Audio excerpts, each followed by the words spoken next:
Chapter 880. 3 heaven-opening treasures were enough in the untainted land. There was no need for a fourth one. Boom! Unparalleled power fell from the eye of the heavenly Tao and was about to act on the 24th grade green lotus of creation, returning it to its original form and breaking it down into 3 12th grade green lotuses of creation. Although the heavenly Tao was powerful, it had to follow the rules of heaven and earth. There were various restrictions, and it could not really do whatever it wanted. Therefore, the heavenly Tao could suppress and break down the 24th grade green lotus of creation, but it could not destroy it. The price of doing that was not something the heavenly Tao could bear. Rumble! The power of the heavenly Tao fell and instantly came to the side of the 24th grade green lotus of creation. However, before this power could take effect, the Tongtian sect leader had already made his move. Whoosh! A mysterious and supreme Tao seal flew out of the Tongtian sect leader's body and imprinted on the 24th grade green lotus of creation at a speed faster than the power of the heavenly Tao. The power of the heavenly Tao paused the moment it saw this supreme Tao seal. It stopped dangerously above the 24th grade green lotus of creation, only 3 inches away. However, this distance was like a natural moat to the power of the heavenly Tao, making it unable to land. Panga's imprint. A dignified and cold voice suddenly reverberated between heaven and earth. It did not contain the slightest emotion, and no emotion could be heard. Immediately, the power of the heavenly Tao slowly retreated and disappeared from everyone's sight. The dark clouds also dispersed, and the sun shone down again. The heavenly Tao could attack the 24th grade green lotus of creation, but it could not attack the Panga's imprint. This was because the Panga's imprint represented Pango, the founder of the untainted land and the creator of the heavenly Tao. How could the heavenly Tao offend its superior and attack the Pango? The reason why the heavenly Tao could attack the 24th grade green lotus of creation was simple. Although this treasure was a heaven-opening treasure, it was born too late. The untainted land had been established for hundreds of millions of years. The ferocious beast tribulation and the tribulations of the 3 races had passed. The green lotus of creation had only matured then and missed too much. Most importantly, he did not make it in time for Panga's fall, so he did not get a share of Panga's legacy. Without Panga's legacy, what kind of heaven-opening treasure was it? It had a name, but did not have any luck. Wouldn't it be at the mercy of the heavenly Tao? On the other hand, the 3 supreme treasures of heaven opening not only had the merit of heaven opening, but also the providence of heaven opening. Even if the 3 pure ones used them to attack the heavenly Tao would not dare to harm them at all. However, everything changed when Tongtian imprinted Panga's mark on the 24th grade green lotus of creation. This meant that the Grand Master of Heaven had recognized the identity of the green lotus of good fortune on behalf of Pango. It was a true heaven-splitting treasure that could share the heaven-splitting luck. After obtaining the recognition of Panga's lineage, the identity of the 24th grade green lotus of creation immediately changed, causing the heavenly Tao to no longer dare to make a move against it. Having Panga's recognition and not having Panga's recognition were 2 different concepts. Just like the mountain god, no matter how many believers he had, as long as he did not receive the official recognition, he would still be an evil god and a wild god. It was illegal and would be suppressed by the official. This was the case with the green lotus of creation previously. On the other hand, the Grand Master of Heaven's Panga's mark was equivalent to an imperial edict. It gave the green lotus of creation an official identity, causing it to leap to become a righteous god of heaven and earth and be worshipped by heaven and earth. Sigh! This was the biggest difference between Xianqing and the Grand Master of Heaven. In Xianqing's hands, the 24th grade green lotus of creation could never see the light of day. Once it appeared in the world, it would be attacked by the heavenly Tao. However, in the hands of the Grand Master of Heaven, the green lotus of creation was a true heaven-splitting treasure. Even the heavenly Tao could not touch it at all. Xianqing, sigh. Looking at the green lotus of creation in front of him, the Grand Master of Heaven could not say a word, even if he had thousands of words in his heart. In the end, he could only sigh helplessly. The Grand Master of Heaven already understood Xianqing's thoughts. He wanted to use the heaven-splitting treasure to repay his master's kindness, so that he could integrate into heaven and earth without any worries. Since this is your last wish, I'll fulfill it for you. After putting away the green lotus of creation, the Grand Master of Heaven suddenly pulled out the Qingping sword and slashed it in front of him. Bang! It was as if a string had been broken. The Grand Master of Heaven had cut off all the karma between him and Xianqing with one sword. From this moment on, Xianqing and the Grand Master of Heaven had nothing to do with each other. From now on, the Grand Master of Heaven did not have a disciple named Xianqing. Xianqing, you want to seek the Tao. How can I not fulfill your wish? However, from now on, the fate between you and me as master and disciple is over. After the sword fell, the Grand Master of Heaven seemed to have aged a lot. His body suddenly bent, and a few more strands of white hair appeared on his temples. Sigh. Finally, the Grand Master of Heaven sighed and turned to return to the Shang-Qing Temple. From this day on, unless something big happened in the three realms, the Grand Master of Heaven would rarely be seen in the world. The Grand Master of Heaven was not the only one who had formed a karma with Xianqing, but the entire three pure ones. Therefore, it was not enough to sever the karma with the Grand Master of Heaven. Xianqing still had to sever the karma with the Grand Pure One and the Heavenly Lord of Primordial Beginning. 2 wisps of clear light rose from Penglai Island and landed in the 8 Visions Palace of Mount Shoyang. The first wisp of clear light was formed by the karmic position of Pill ancestor Xianqing. In the past, Xianqing had opened the Qi Pill lineage and used it to prove the karmic position of Pill ancestor. The other wisp of clear light was formed by Xianqing's talisman ancestor karmic position. After opening the Qi Pill lineage, Xianqing established the talisman Tao in the untainted land and became the ancestor of the talisman Tao. Now that Xianqing had died, he gave the karmic positions of Pill ancestor and talisman ancestor to the Grand Pure One to sever the karma between them. Uncle Master, please grant my wish. Xianqing's pleading voice came from the karmic position of heaven and earth. Sigh, why bother? The Grand Pure One shook his head and sighed. He had no choice but to accept the 2 karmic positions of heaven and earth. Immediately, the Taiji diagram shook slightly and a wisp of yin and yang sword light fell, severing the karma between the Grand Pure One and Xianqing. Xianqing, you may leave. After saying that, the Grand Pure One closed the door of the 8 Visions Palace and returned to silence. However, who could understand the thousands of thoughts in his heart? Another 2 wisps of clear light rose from Penglai Island and landed in the Jade Palace of Mount Kunlun. This was Xianqing's refining experience and the karmic position of prehistoric land. Needless to say, Xianqing's refining experience was even better than the refining method of the Jade clear lineage. The number 1 forger in the prehistoric land was not an exaggeration. Xianqing could even imitate innate spiritual treasures.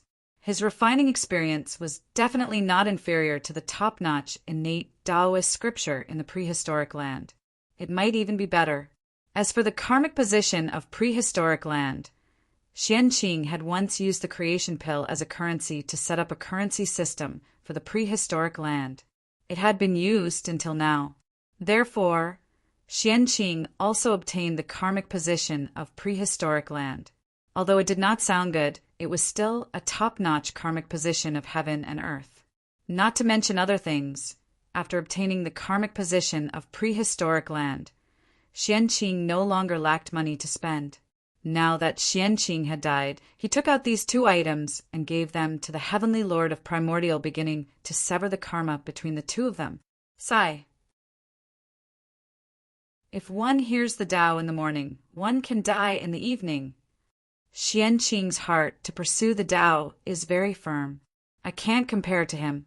Since you have such a heart to pursue the Tao, how can I not fulfill your wish?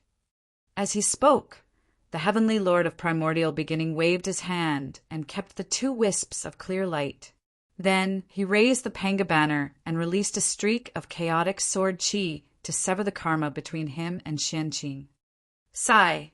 At this point, Xianqing and the three pure ones and the celestial sect of wonders have nothing to do with each other.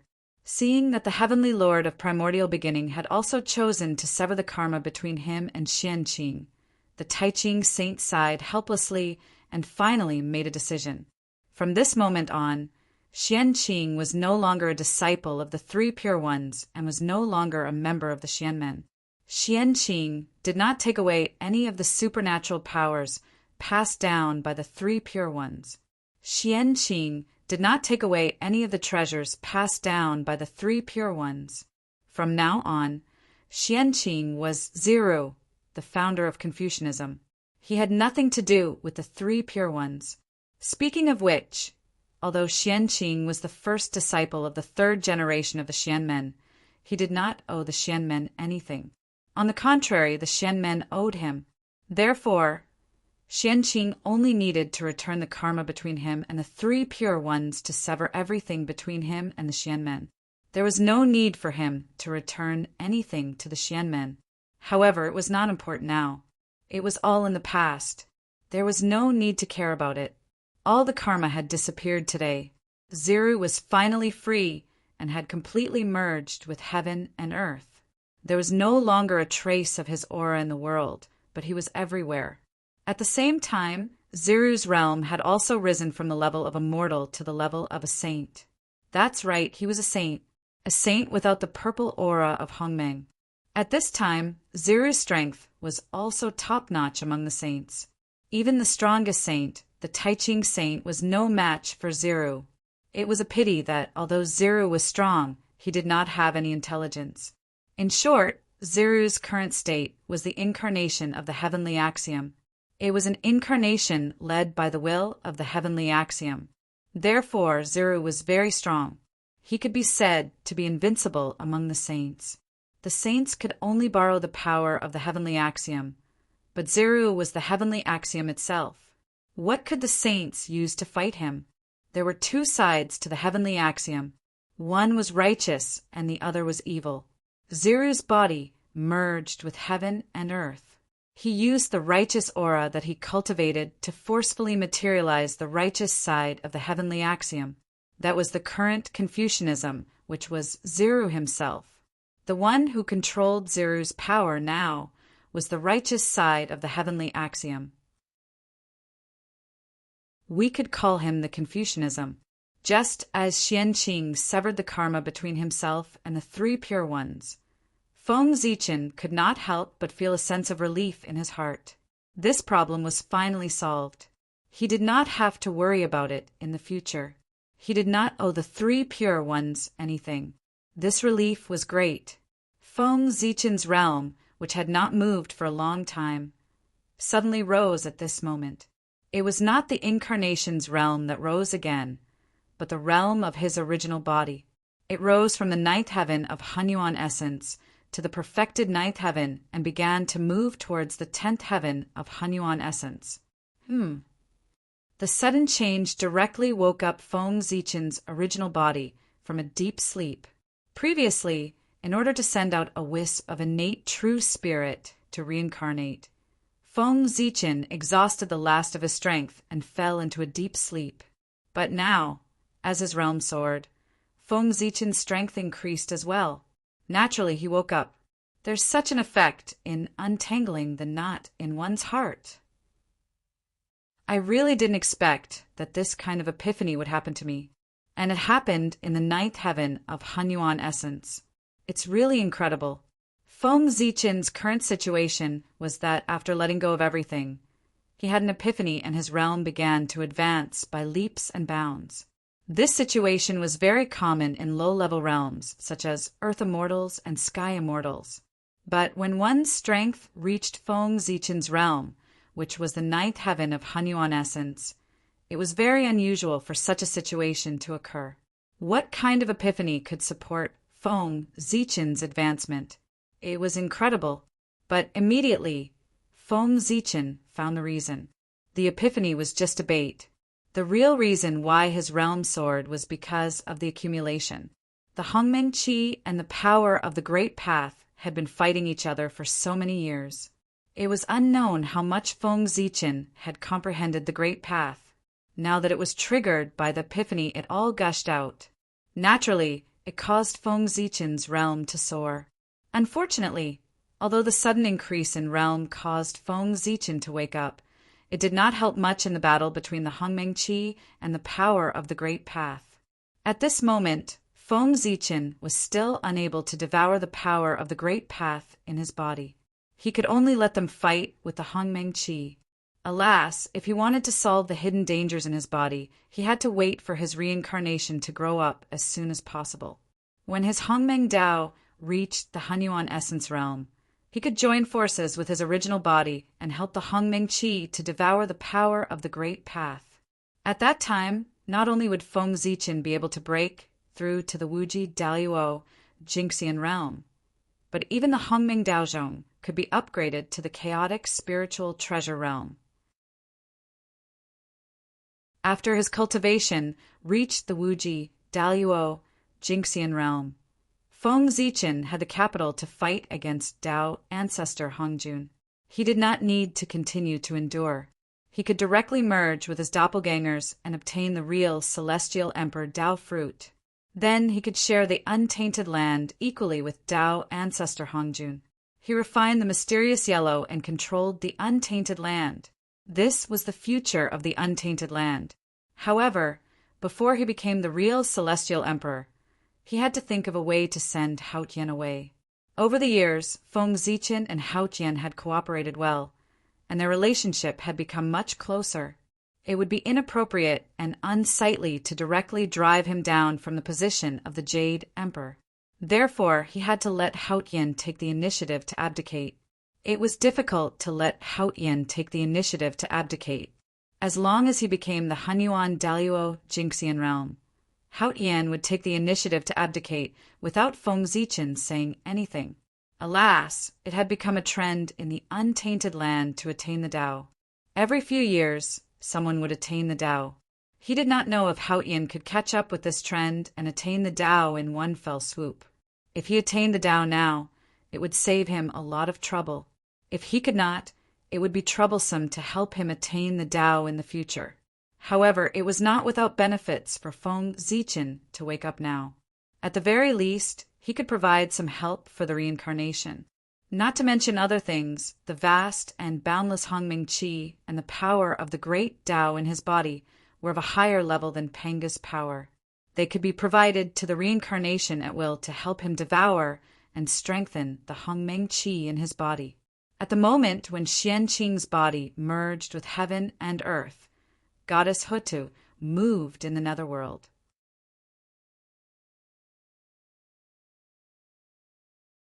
Chapter 881. Ever since she resurrected Ancestor Jiang, the Lady of Earth had disappeared. No one knew what she was planning. But now, with the fall of Xianqing, the Lady of Earth was also alarmed. She did not want to see Xianqing fall just like that. She wanted to save him. Back then, when the Lady of Earth turned into reincarnation, Xianqing had once contributed. The Lady of Earth had always remembered it in her heart. With this karma, she really could not sit back and watch Xianqing fall just like that. As soon as the Lady of Earth appeared, she was noticed by the Emperor Feng Duden. His happy face darkened. That was because he guessed the Lady of Earth's purpose. Did the Lady of Earth suddenly appear at this moment other than saving Xianqing? Good heavens, is this a backstab from an ally? It's really uncomfortable. No, I have to stop the Lady of Earth. I can't let her think of a way to save Xianqing. In fact, Feng Zichen did not know if the Lady of Earth had a way to save Xianqing. However, she had the only chaos treasure in the primordial world. Who knew what she was hiding? What if she really pulled back a wisp of Xianqing's consciousness? He had to be careful about that. Xianqing had spent so much effort to completely fall. He could not let the Lady of Earth destroy it. Lady of Earth, don't even think about stabbing me in the back. Feng Zichen shouted crazily in his heart. However, how could he stop the Lady of Earth? That was a problem. He definitely could not explain the reason to her directly. I have an idea. The Emperor Feng Du thought of a way. He decided to strike first. He wanted to think of a way to save Xianqing before the Lady of Earth attacked. Didn't the Lady of Earth want to save Xianqing? As her good friend, how could the Emperor Feng Du not help her? As long as the Emperor Feng Du saved Xianqing, the Lady of Earth would naturally give up the idea of attacking. It did not matter if she continued to attack. With the Emperor of Feng Du's help, it was better than the Lady of Earth attacking alone. This way, he could secretly do something and save the Xianqing in his heart. Go! With a thought, the Emperor of Feng Du secretly made a move and activated the 10 directions Pure Land that Xianqing had once established in the Netherworld. In the blink of an eye, the Netherworld glowed with azure light. A boundless pure land emerged and illuminated the void in all directions. At the same time, a figure that looked very similar to Xianqing gradually appeared in the depths of the 10 directions Pure Land. This was the incarnation that Xianqing left in the 10 directions Pure Land. However, with Xianqing's death, this incarnation situation was not good. His consciousness had long since disappeared, and his body had become incomparably illusory. It was as if he could disappear at any moment. However, although Xianqing's incarnation was about to disappear, it hadn't disappeared yet. And he was the last trace of Xianqing in this world. If he wanted to revive Xianqing, he had to rely on this incarnation. Goddess Hutu, who was about to use her divine ability to collect Xianqing's remnant thoughts, was first stunned when she saw the appearance of the 10 directions Pure Land. Then, she saw the incarnation that Xianqing left in the 10 directions Pure Land, and her eyes lit up. Goddess Hutu immediately stopped using her divine ability. Instead, she took out a strand of the Earth's creation origin and inserted it into Xianqing's incarnation to stabilize his illusory body. However, although Goddess Hutu could stabilize Xianqing's incarnation's body, she couldn't restore his consciousness that had long been destroyed. Just as Goddess Hutu was thinking about her next move, human Emperor Gaochen, who was in the Emperor's city, also took action after learning about what happened from the Emperor Feng Du. Gaochen didn't restore Xianqing's incarnation's consciousness. Instead, he wrote an imperial edict and stamped it with his imperial seal. Then he sent it to the Lingxiao Palace and the Heavenly Emperor at the fastest speed. When the Heavenly Emperor opened it, he saw the following words on the imperial edict. Today, the old Emperor Xianqing merged his body with the heavens and earth and transformed the righteous path into the world. He has great merit for all living beings in the world. Therefore, Gaochen decided to confer Xianqing the title of the Eastern Extremities Viridescent Splendor Emperor to rule all living beings. That was the only sentence written on the imperial edict. Below it was the imperial seal of Gaochen. However, there were many empty spaces behind Gaochen's name. Obviously, it was left for others to write. This was an imperial edict conferring Xianqing the title of the Eastern Extremities Viridescent Splendor Emperor. As for why this imperial edict was sent to him, Hao Tian knew that Gaochen wanted him to stamp his imperial seal on it. The Eastern Extremities Viridescent Splendor Emperor was the ruler of all living beings. From this, it could be seen that this imperial throne's power was not inferior to the 4 imperials. With Gaochen's karmic rank, he was unable to confer such a title. He had to get the unanimous consent of Hao Tian and the other 3 imperials before this imperial edict could take effect. Hao Tian and the 4 imperials had to agree before Xianqing could be conferred the title of the Eastern Extremities Viridescent Splendor Emperor. So should he agree? Hao Tian's face was full of hesitation as he looked at the imperial edict. If it was any other position, Hao Tian wouldn't mind giving Gouchen face and agreeing to it directly. However, the Eastern Extremities' viridescent splendor emperor was different. This was an imperial throne that was comparable to the four imperials. It had supreme power, but where did this power come from? Naturally, it came from Hao Tian, the Jade Emperor. Therefore, once this imperial edict came true, Hao Tian would definitely lose a part of his power, which would be added to the Eastern Extremities' viridescent splendor emperor. Therefore, Hao Tian was very hesitant, not knowing if he should agree or not. However, he immediately felt relieved. First, he picked up the imperial brush and added his name behind Gouchen's name. Then he took out the imperial seal that symbolized his status as the Jade Emperor and stamped it. Hao Tian's goal was nothing more than to achieve the realm of primordial chaos Daluo Jinxian and then transcend. The position of Celestial Emperor was not what he wanted. Since that was the case, what was there to hesitate about? He wasn't greedy for power. If he had to give up a part of it, then so be it.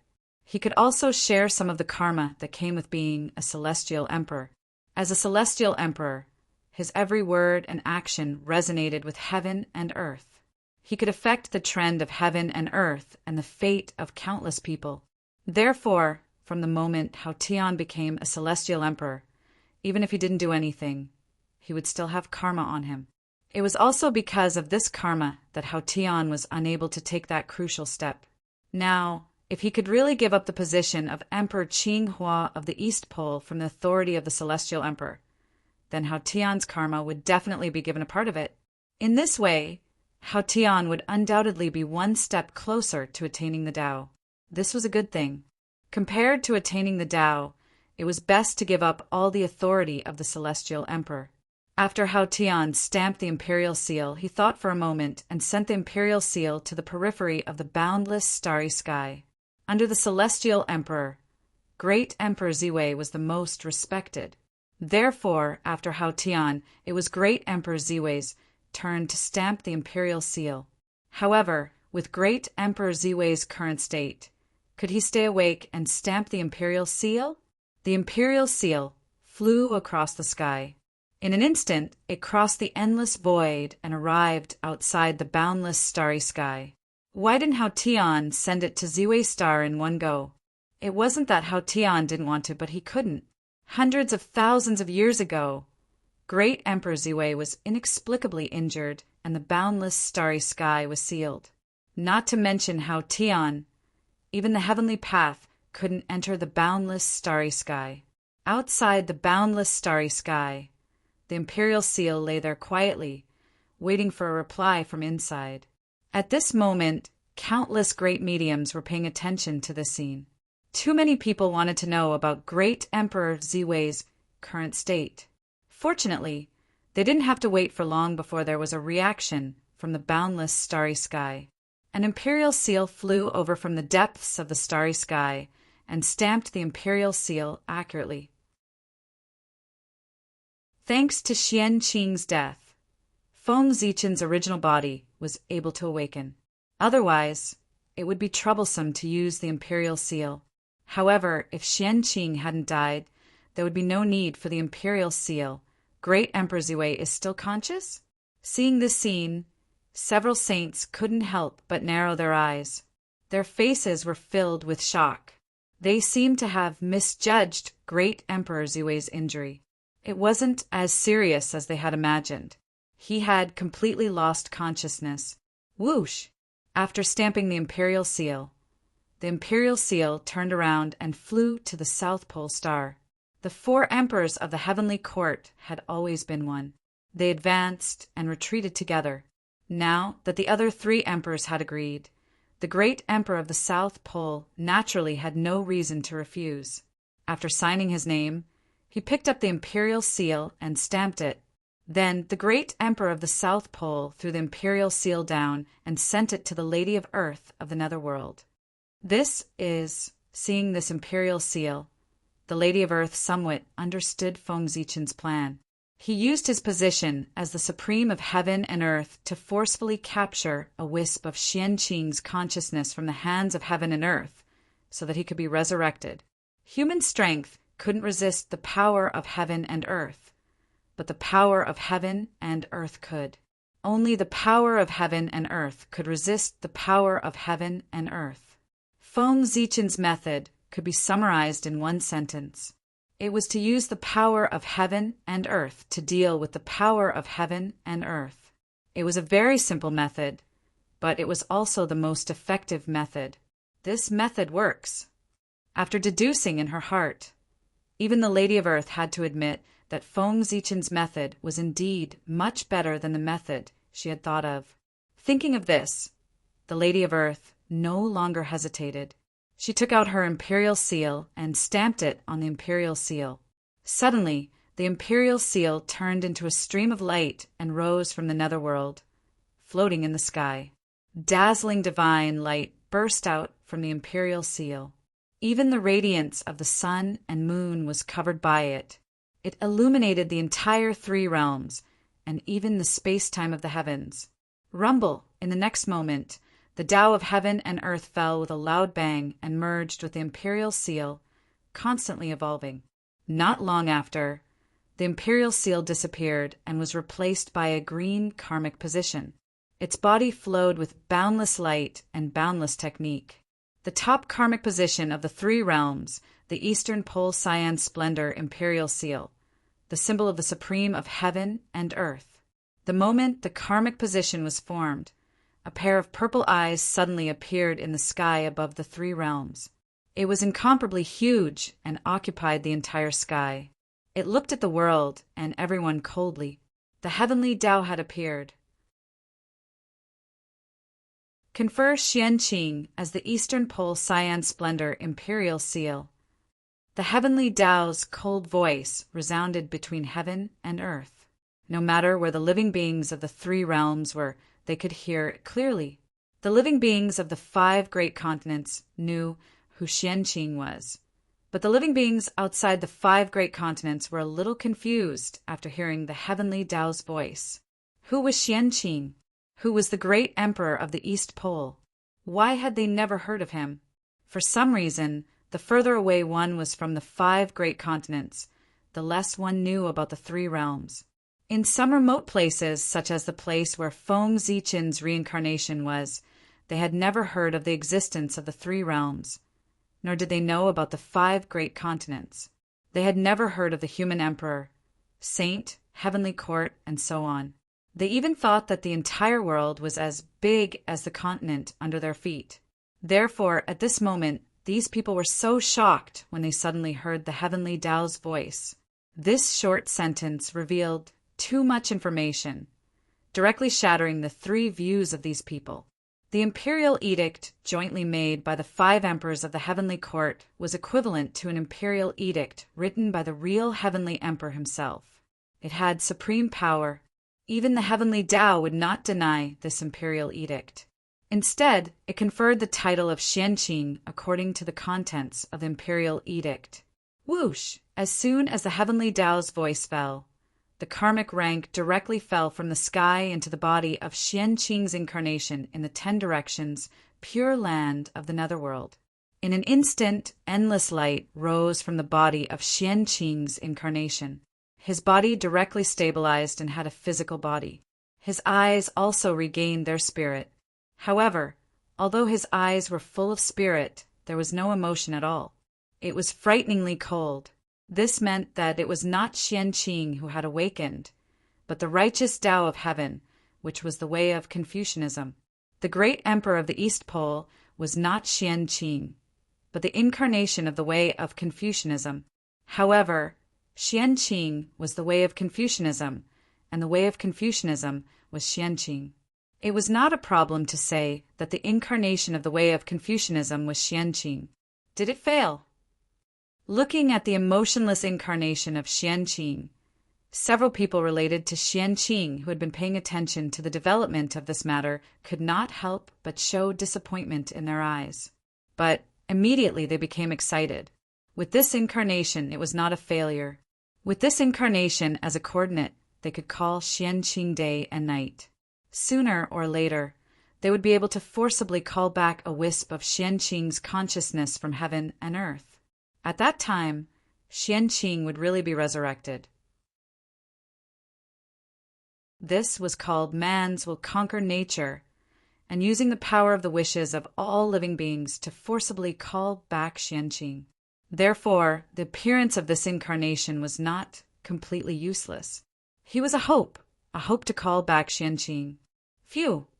In the Emperor City, looking at the incarnation of the way of Confucianism, Feng Zichen could not help but let out a long sigh of relief. The birth of this incarnation of the way of Confucianism was facilitated by him. The method of calling Xianqing with the power of the wishes of all living beings could indeed call Xianqing back from heaven and earth. After all, man's will conquer nature. But there was a premise, and that was that Xianqing was willing to return. If Xianqing was willing to return, this method could indeed call him back. But if Xianqing was not willing to return, then this method, no matter how the living beings called, Xianqing would not return. Of course, only Feng Zichen knew that Xianqing was not willing to return. Outsiders did not know, and Feng Zichen did not intend to tell anyone. Just take it as a memento for everyone. Let this incarnation of the Confucian path save the people in the 10 directions Pure Land and be the great emperor of the East Pole. Gradually, the divine light receded, revealing a benevolent and majestic supreme of heaven and earth. The great emperor of the Eastern Pole was wearing a crown and a colorful robe. He was sitting on a 9-colored lotus throne in the 7 Treasures Qian Forest. P.S. Don't stay up late. People with excessive heat have a headache. Double monthly votes tomorrow.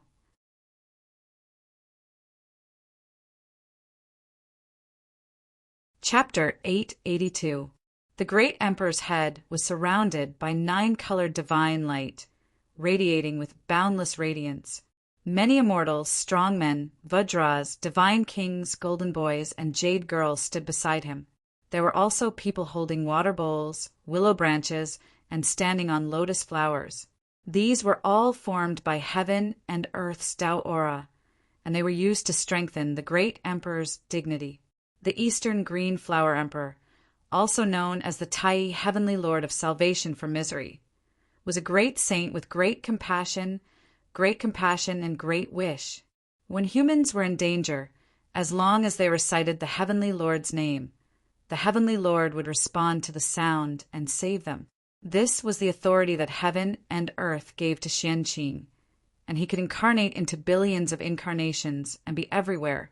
At this moment, there was a Tao scripture that was formed spontaneously in heaven and earth. It was imprinted on the rules and was known to the world. There was a great benevolent person in the eastern world of Chang'e. The incarnations of the Tai Heavenly Lord of Salvation from Misery were countless, living in the heavenly palace, descending to the mortal world, living in hell, taking in crowds, immortal children, emperors, saints, celestial venerables, divine kings, demon kings, celestial masters, Taoist priests, heavenly doctors, men and women, civil and military officials, great Yuan masters, Zen masters, wind masters, and rain masters. Their supernatural powers were limitless, and their skills were boundless. They searched for the voice and saved the suffering, and acted according to the circumstances. At the same time, in the Jade Palace of Kunlun Mountain, the Tai spiritual master who was cultivating in seclusion suddenly felt an inexplicable malice, which made him feel cold all over. However, soon after, the malicious intent receded like the tide. Very quickly, it disappeared without a trace. It was as if the malicious intent from before had been an illusion. This malice came from heaven. The Tai spiritual master had the same name as the Tai Heavenly Lord of Salvation from Misery, so he was targeted by heaven. But considering the relationship between Xianqing and the Heavenly Lord of the beginning, heaven didn't attack him. Instead, it retreated after taking back the fate. Because of this, the Tai spiritual master felt that the malice came and went quickly. It was very inexplicable. He had escaped a calamity. Buzz, buzz, buzz. Xianqing's origin Dao fruit, which he'd sacrificed everything to refine, suddenly appeared in the air and disappeared into the emperor's head. An aura unique to Daluo Jingxian erupted from the viridescent splendor emperor of the eastern extremity and swept through the entire three realms in the blink of an eye. Under this aura, all living beings in the world felt a supreme majesty, and they couldn't help but prostrate themselves in worship. This was karma. After receiving the worship of all living beings in the world, the Eastern Extremity Azure Splendor Emperor would have the responsibility of protecting all living beings in the world in the future.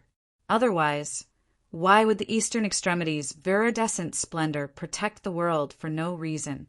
The living beings of the 5 great continents were already very familiar with primordial chaos Daluo Jingxian's aura, so they naturally bowed down to him. However, the living beings outside the 5 continents, especially those regions that were relatively far away from the 5 continents, were already dumbfounded. They had no idea what was happening at all. They only felt a supreme majesty sweep over them, pressing them to the ground and making them unable to stand up. That power was too strong, far beyond their understanding. Under such power, they couldn't even think of resisting, let alone fight back. They were suppressed without any resistance. Oh my God, what kind of power is this? Has heaven descended into the world? I feel that this power is as vast as heaven and earth. It's so high and mighty that it's impossible to resist. Where exactly is such an expert? Why haven't I found any traces of him? Why haven't I heard of his legend? The powerful beings in the remote regions roared indignantly. Not long after, Xianqing's aura gradually retracted, and the pressure on the living beings of the 3 realms dissipated. They stood up again, but at this moment an even more majestic and supreme aura suddenly came, causing the living beings of the 3 realms who had just stood up to prostrate themselves on the ground again. This aura didn't come from Xianqing, but from the heavenly Tao. Unlike the other great mediums who had achieved the primordial chaos, Daluo Jingxian, Xianqing was the supreme of heaven and earth, the Eastern Pole, viridescent splendor emperor. Therefore, after he achieved the Tao, heaven and earth would definitely send him blessings to show his nobility. In the unseen world, there was a faintly discernible sound of Tao.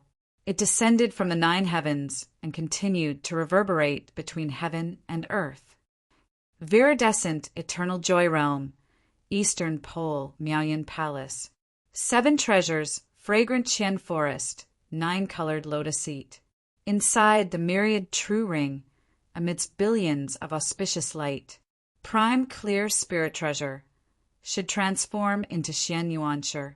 Calamity befalls Ci Qi, major 1000 gate, mystical Tao true body, purple gold, auspicious form.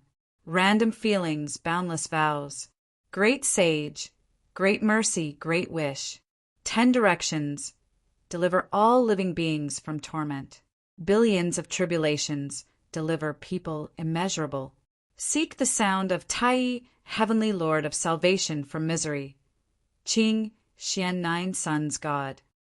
This was a message that heaven and earth spontaneously created for the Eastern Pole, viridescent splendor emperor for the world to recite. It contained an inexplicable divine power. The Eastern Pole, viridescent splendor emperor. Who is this person? Why is he so powerful? Just a wisp of his aura can suppress me to the point that I can't move. Also, who is the person who made that sound?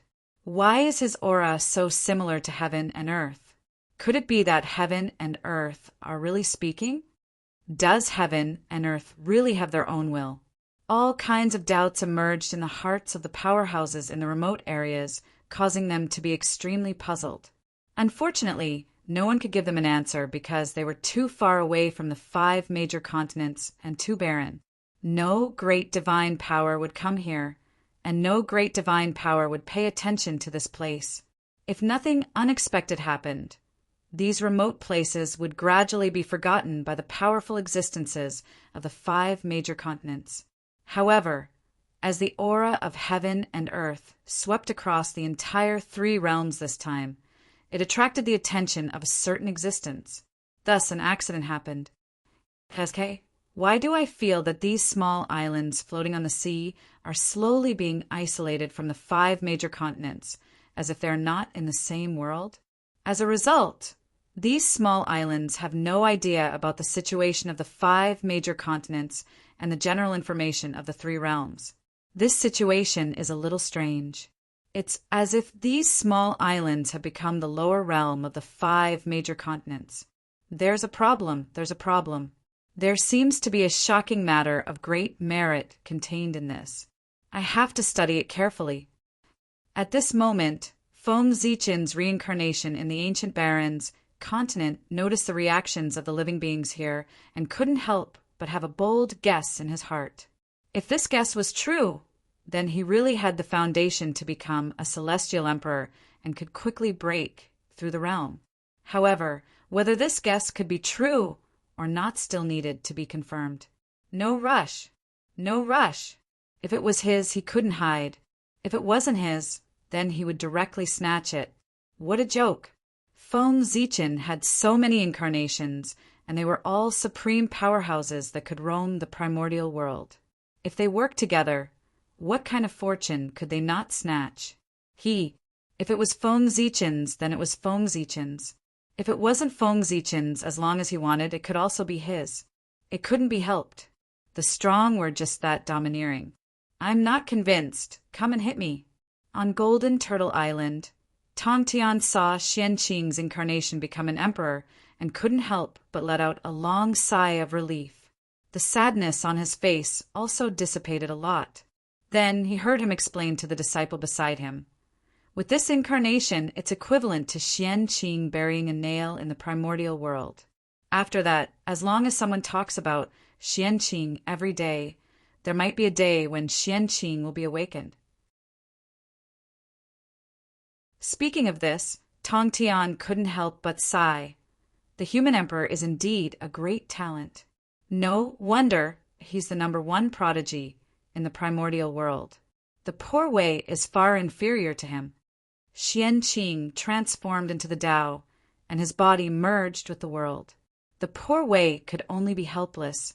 However, the human emperor could come up with such an ingenious idea to summon Xianqing back in such a short period of time. Seek the voice, seek the feelings, and save the suffering. Just these 8 words are enough for the living beings of the 3 realms to chant Xianqing's name all the time. It's really an amazing idea. With the living beings of the 3 realms chanting day and night, even if Xianqing can't be summoned back, it's enough to protect his consciousness from being completely lost in the heavenly axiom. In this way, after the immeasurable calamity, when the world is destroyed, Xianqing will be reborn.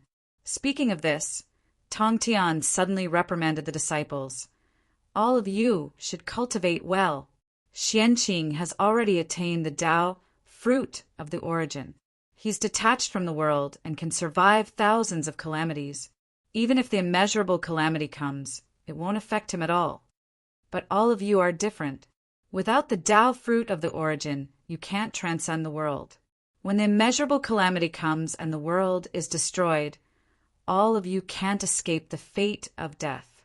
When the world is destroyed, Xianqing will be freed from the world and be reborn, but all of you will fall with the world. How sad is that? So cultivate well.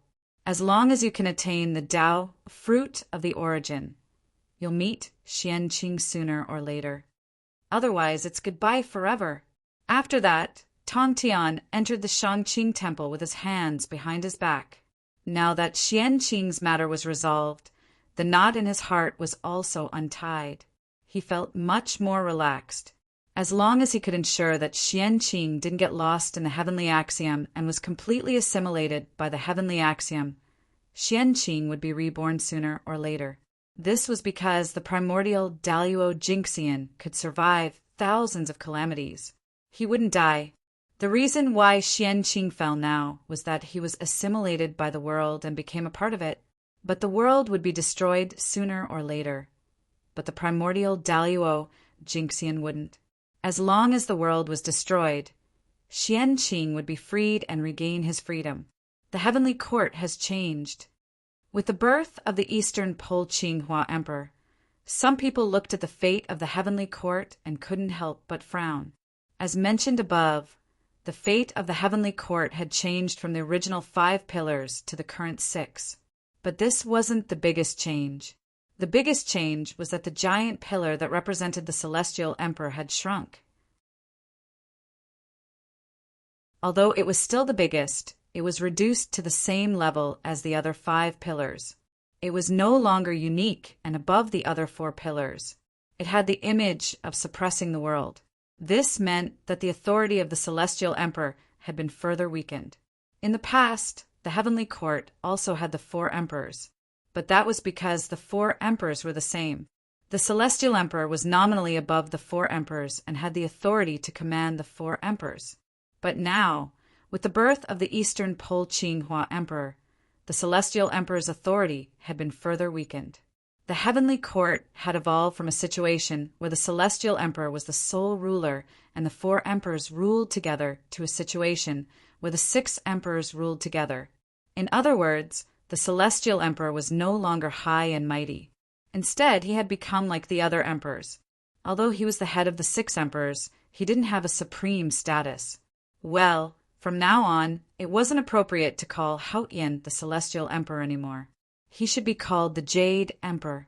The head of the 6 emperors, the Jade Emperor, was the lord of all heavens and ruled over all heavens. It was also at this moment that the heavenly court no longer had a celestial emperor. The primordial world no longer had a celestial emperor. The 3 realms had entered an era where the 6 emperors ruled together. The position of the celestial emperor was empty. In other words, Feng Zichen's opportunity was about to arrive. At this time, as long as someone with great merit could obtain the recognition of the 6 emperors at the same time, then theoretically, he could directly become the celestial emperor without refining the fate of heaven and earth. The complete authority of the celestial emperor was divided into 6 parts and evolved into the current 6 emperors. Each emperor held 1/6 of the celestial emperor's authority in their hands. As long as they combined their authority, they could restore the complete authority of the celestial emperor. This meant that the 6 of them could work together to promote a true celestial emperor. There was no need for the 6 emperors to hand over their authority. As long as the 6 of them worked together, they could evolve into a new supreme authority that covered all the authority and karmic ranks of the Eldritch world, the authority of the celestial emperor. This was the source of all authority, and all authority was a branch of the celestial emperor. The celestial emperor had the power to control everything, and also the power to bestow authority to all things. When this authority appeared, all the authorities would listen to the celestial emperor's orders. Even the authority of the 6 emperors was no exception and could be taken away at any time. No, to be precise, when the authority of the celestial emperor appeared, no matter who it was, no matter what authority they had previously grasped, they would change from the owner of the authority to the manager of the authority. They would manage the Eldritch world on behalf of the true celestial emperor. They only had the ability to use the authority, but they didn't have the ability to own the authority. This was because all the power of the authority belonged to the celestial emperor. When the celestial emperor wasn't around, anyone could become the owner of the authority. However, when the Eldritch world was around, all the authority had only one owner, and that was the celestial emperor. This was why the celestial emperor was said to be supreme, infinite, and more honorable than the saints. The celestial emperor truly controlled everything in the Eldritch world. To put it more vividly, when the celestial emperor appeared, the owners of these authorities all changed from the bosses of companies to ordinary employees and lost the power to control the companies. I didn't expect that after the celestial emperor became the Jade Emperor, I actually felt that my body was much more relaxed. My realm also improved a little. As expected, the position of the celestial emperor is the biggest obstacle to my Tao. In the jade pool, Hao Tian silently felt the changes in his body and couldn't help but say aloud. After being the Celestial Emperor for so many years, Hao Tian didn't do it for nothing. With the help of the Celestial Court's providence, Hao Tian had accumulated enough to reach the Tao. However, he still couldn't take that crucial step. The reason was because he was the Celestial Emperor. The Celestial Emperor not only made Hao Tian, but also limited him. P.S. Double the monthly votes. Please get some monthly votes. In the middle of the month, I posted a single chapter, saying that I would update it according to fate. However, I didn't do that in the end, because there were still people who wanted this book, about 800 to 900 people. Of course, other than them, there weren't many people who read it. I wrote it for them. My book has 3,080 subscriptions. In theory, I would need at least 3,080 new chapters to maintain the balance of the subscriptions. But in reality, this book only has 2,000 new subscriptions every day. Sometimes it's only 1,700. This process has been going on for almost half a year. Those who know the starting point know that this means that this book has no value and no money. I'm doing it for love. At this point, most people should choose to be eunuch. Actually, the purpose of my new book is to eunuch this old book. But in the end, I still can't bear to do it. After all, I've been writing for more than a year and have feelings for it. I want to write an ending. So I clenched my teeth and persevered for half a year. But the pressure of opening 2 books is really great. I hope that everyone can give me some support. I don't ask for any rewards. If you can subscribe, then subscribe. If you can vote, then vote. Lazy bum, thank you for your support.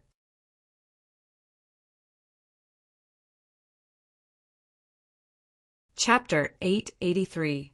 If he hadn't become the Celestial Darch, Hao Tian's cultivation speed wouldn't have been so fast, and his foundation wouldn't have been so deep. It could be said that if Hao Tian could break through now, he would be at least at the 4th heaven of chaotic primordial chaos stage or even higher. Similarly, if he hadn't become the Celestial Darch, with his aptitude, he would have already become chaotic primordial Daluo Jinxian. He wouldn't be stuck at half-step chaotic primordial chaos stage like he was now. Only Hao Tian himself knew the pros and cons of this. However, Hao Tian wasn't conflicted about the 4 emperors becoming 6 emperors. Instead, he was happy to see it happen. Because of the drop in his status, he saw hope for a breakthrough. He estimated that after a few 100,000 years, Hao Tian would be able to break through. Among the 6 emperors, apart from the Earth Empress, Hao Tian was the only one who hadn't broken through to chaotic, primordial Daluo Jinxian. There was no reason why others could break through, but he couldn't. As one of the 6 emperors, no one was weaker than the other. Feng Zichen smiled, but didn't say anything. Sigh, the children are all grown up and have their own thoughts. They can't be controlled by others anymore. Beside the Yellow River, Tao ancestor Hongjun, who had transformed into Grand Supreme Elderly Lord, quietly observed the changes in the 3 realms for a while. Then he suddenly mounted his azure ox and led his disciple toward the west. In a few days, the Tao ancestor arrived at Hanga Pass on his azure ox. This was the border of the Central Divine Province and also the border between it and the Paragodania state. It could be said that after leaving Hanga Pass, they would arrive at the Paragodania state after another few million kilometers. Since Hanga Pass was located at the border between the 2 states, its geographical location was extremely important. The human race naturally arranged for a large number of soldiers to guard this place. The soldiers here were all elites of the human race. They all came from the human emperor city and were the descendants of nobles and marquises. Hanga Pass guard Yi was even from the imperial family. In the past few days, Yi felt his brows twitch, as if something good had happened to him. However, no matter how he calculated, he still couldn't find the source of the good news. For this reason, he didn't hesitate to consult the Xiantian Taoist priests who were stationed at the border. Unfortunately, even the Tao Venerate was unable to divine anything out of it. There were even people who laughed and said that Ishi was dreaming of what he thought of during the day. He was so obsessed with obtaining opportunities that he had become obsessed with them. Ishi naturally didn't pay any attention to this. How could a cultivator's sudden impulse be an illusion? Something good must be happening to him. As for why the Taoist priests couldn't figure it out, wasn't it obvious? Either that or the Tao Venerate couldn't calculate it because the opportunity was too great. Or the opportunity was too vague for the Taoist priests to see clearly. If it was the latter, it wouldn't be a big deal. But if it was the former, just thinking about it made him excited. An opportunity that even the Xiantian Taoist priests could not calculate was definitely beyond the level of the Taoist priests. This was the real big opportunity. She didn't have to wait for long. Soon, Tao ancestor Hung Jun arrived on his azure cow. On this day, Ishi raised his head and gazed into the distance. He saw a vast expanse of purple mist surging toward him. Immediately afterward, he saw a Taoist riding on an azure cow. With a Tao child leading the way, the Taoist was making his way toward Hanga Pass. Wherever the Tao ancestor passed, the ground would be filled with dense mist. The fragrance was strong and filled with red clouds. Seeing this, Ishi couldn't help but blurt out, "A sage has arrived at Hanga Pass." After saying this, Ishi seemed to have realized something and ran out of Hanga Pass. He quickly walked toward Tao ancestor Hung Jun and bowed like a disciple. "I am Ishi, the commander of Hanga Pass. A few days ago, I observed the sky and saw purple clouds gathering in the east. I knew a sage had arrived and have been waiting for a long time. Please come to my cold room for a chat. I would like to hear your teachings."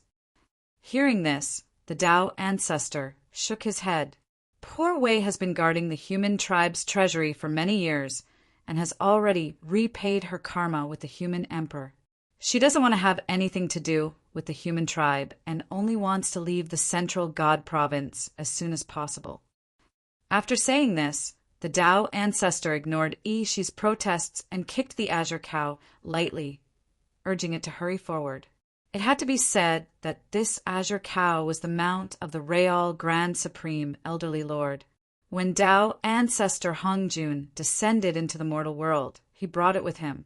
Ishi waited for several days and finally saw a sage.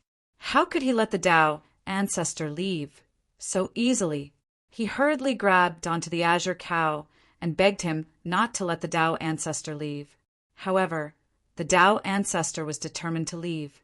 No matter how Ishi begged, it was useless. In reality, it wasn't that the Tao ancestor was determined to leave. If the Tao ancestor was determined to leave, even the generals of Hanga Pass and all of the soldiers combined wouldn't be able to stop him, let alone Ishi. The Tao ancestor was probably doing this to test Ishi and let him know that Tao was not to be imparted easily. That's right, it was him. How did Ishi gain the favor of Tao ancestor Hung Jun? Was it because of his exceptional aptitude or because of his overwhelming fortune? It was neither. It was because he was the reincarnation of Taoist Wenshi, one of the 3,000 guests of the Purple Cloud Palace.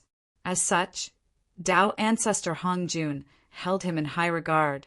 If it weren't for this, Tao ancestor Hung Jun wouldn't have come all the way to Hanga Pass. He had come here specifically to enlighten Ishi. Speaking of Ishi's original body, Taoist Wenshi was also an extraordinary person. His method of attaining Tao was different from others.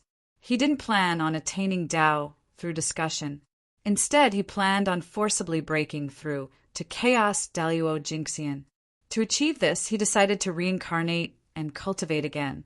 He planned to cultivate his reincarnation to the same cultivation base as his original body. Then he would combine the Tao fruits of his two lives and forcibly break through to Chaos Daluo Jinxian. This was a very powerful plan. Attaining Chaos Primordial Stage through this method was indeed more powerful than other methods. It could be said that he was on the verge of attaining Tao through strength. However, This method was very difficult to attain, and it was likely that it would be difficult for him to attain 2 Tao fruits. However, this wasn't a problem for Taoist Wenshi. This was because Shi wasn't his first incarnation. Instead, he was his second incarnation. Once Shi matured, Taoist Wenshi would have 3 half-step chaos primordial stage Tao fruits. When the 3 Tao fruits were combined, it wasn't impossible for him to break through to chaos primordial stage. If 3 Tao fruits weren't enough, then Taoist Wenshi wouldn't panic. He could continue with the 4th Tao fruit. However, there was a huge flaw in this method. The more Tao fruits one cultivated, the more their strength would increase after successful fusion. However, at the same time, the more Tao fruits one cultivated, the more likely it was that the fusion would fail. If Taoist Wenshi could refine 9 Tao fruits and combine them, then Feng Zichen believed that after breaking through to Chaos Daluo Jinxian, Taoist Wenshi's cultivation base would be at least at the 7th heaven of Chaos Primordial Stage. However, the difficulty of fusing 9 Tao fruits could be said to be beyond imagination. If he succeeded, then it wouldn't be an exaggeration to say that he would soar to the heavens. However, if he failed, then Taoist Wenshi would probably die. His cultivation base wouldn't be crippled, but his countless years of hard work would probably all be for naught. If he wanted to return to his peak cultivation base, then he would probably have to start all over again. The benefits of success were obvious, but the consequences of failure were also obvious. Tao ancestor Hongjun was worried that Taoist Wenshi would fail, so he personally came to Hanga Pass to lend him a hand. As soon as he saw Tao ancestor Hongjun, Shi knew that the astonishing opportunity he had sensed a few days ago should be on the sage standing before him. This was why Shi wanted to keep Tao ancestor Hongjun at all costs. This was his astonishing opportunity, so how could he let it go? If he missed this opportunity, then it would be difficult for him to encounter it again. Tao ancestor Hongjun was determined to leave, and no matter how Shi tried to persuade him, he wouldn't budge in the slightest. In the end, Shi had no choice but to say helplessly, "Since the sage is going to retire, why don't you leave behind some holy words? That way, you won't have wasted your time in this world." Shi thought that since he couldn't keep Tao ancestor Hongjun, then no matter what, he had to make Tao ancestor Hongjun leave behind something. Otherwise, wouldn't he have met Tao ancestor Hongjun for nothing? Hearing this, Tao ancestor Hongjun said in displeasure, "The poor way has already said that the karma between me and the human emperor has already been severed, and I don't want to have any further contact with the human race. How can I leave behind a Tao scripture to create karma?" Hearing this, Shi opened his mouth, but he didn't know what to say. There was a dazed expression on his face. Since Tao ancestor Hongjun had already said this, it was clear that he was very determined. He really didn't want to have any contact with the human race, and he definitely didn't want to leave anything behind for the human race. Tao ancestor Hongjun lightly tapped the bull's head with his horsetail whisk. "Little bull, let's go." The azure bull stood up and slowly walked forward with Tao ancestor Hongjun on its back. Meanwhile, the little Taoist child Tao ancestor Hong Yun had transformed and led the azure bull in front. This time, Shi couldn't say anything to stop Tao ancestor Hongjun from leaving. He could only stare blankly at Tao ancestor Hongjun's departure. Tao ancestor Hongjun had the human emperor's medallion in his hand. If he wanted to leave seclusion, the soldiers guarding the pass didn't dare to stop him and could only allow him to leave. However, just as Tao ancestor Hongjun was about to leave Hango Pass, a thought suddenly flashed through Ishi's mind. He knew how to stop Tao ancestor Hongjun. She quickly caught up to Tao ancestor Hongjun and yelled, "Stop Tao ancestor Hongjun. You've only severed your karma with His Majesty, but you haven't severed your karma with the human race. You've been with the human race for so many years. How have you severed your ties with the human race? This is karma. This is the connection. If you really want to sever your ties with the human race, you'll have to sever your ties with the human race. Hence, Shi is begging Tao Ancestor to write a Tao scripture for future generations to comprehend and sever your ties with the human race. Tao Ancestor Hongjun was just about to leave seclusion, and he couldn't help but stop in his tracks upon hearing this. He turned around and scolded Shi with a smile.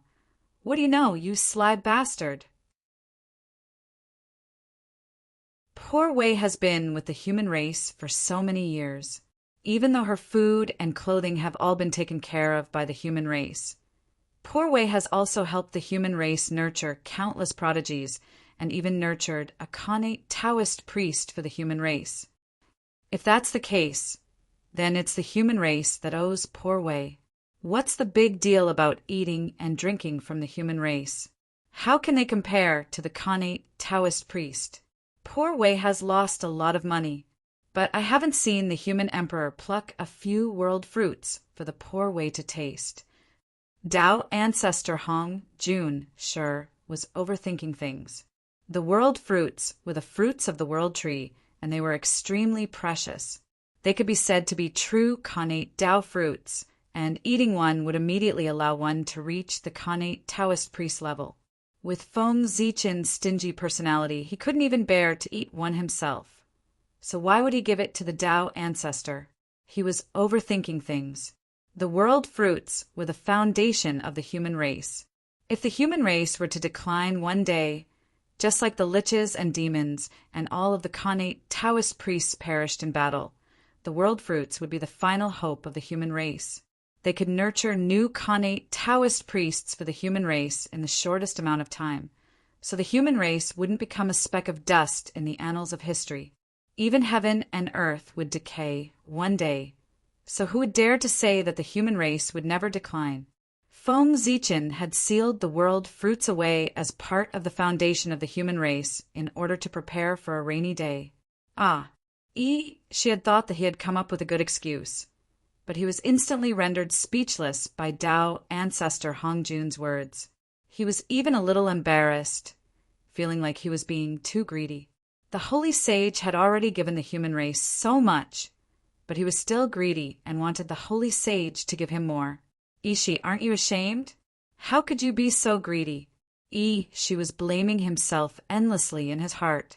But at this moment, Tao Ancestor Hongjun's attitude suddenly changed. He said helplessly, "Forget it, forget it. You are so sincere. If I don't leave anything behind, it will seem that I am stingy when the human emperor hears about it. Seeing as that's the case, poor Wei will leave behind a Tao scripture for the human race. Listen carefully. Poor Wei will only read it once, and it's up to you how much you can remember."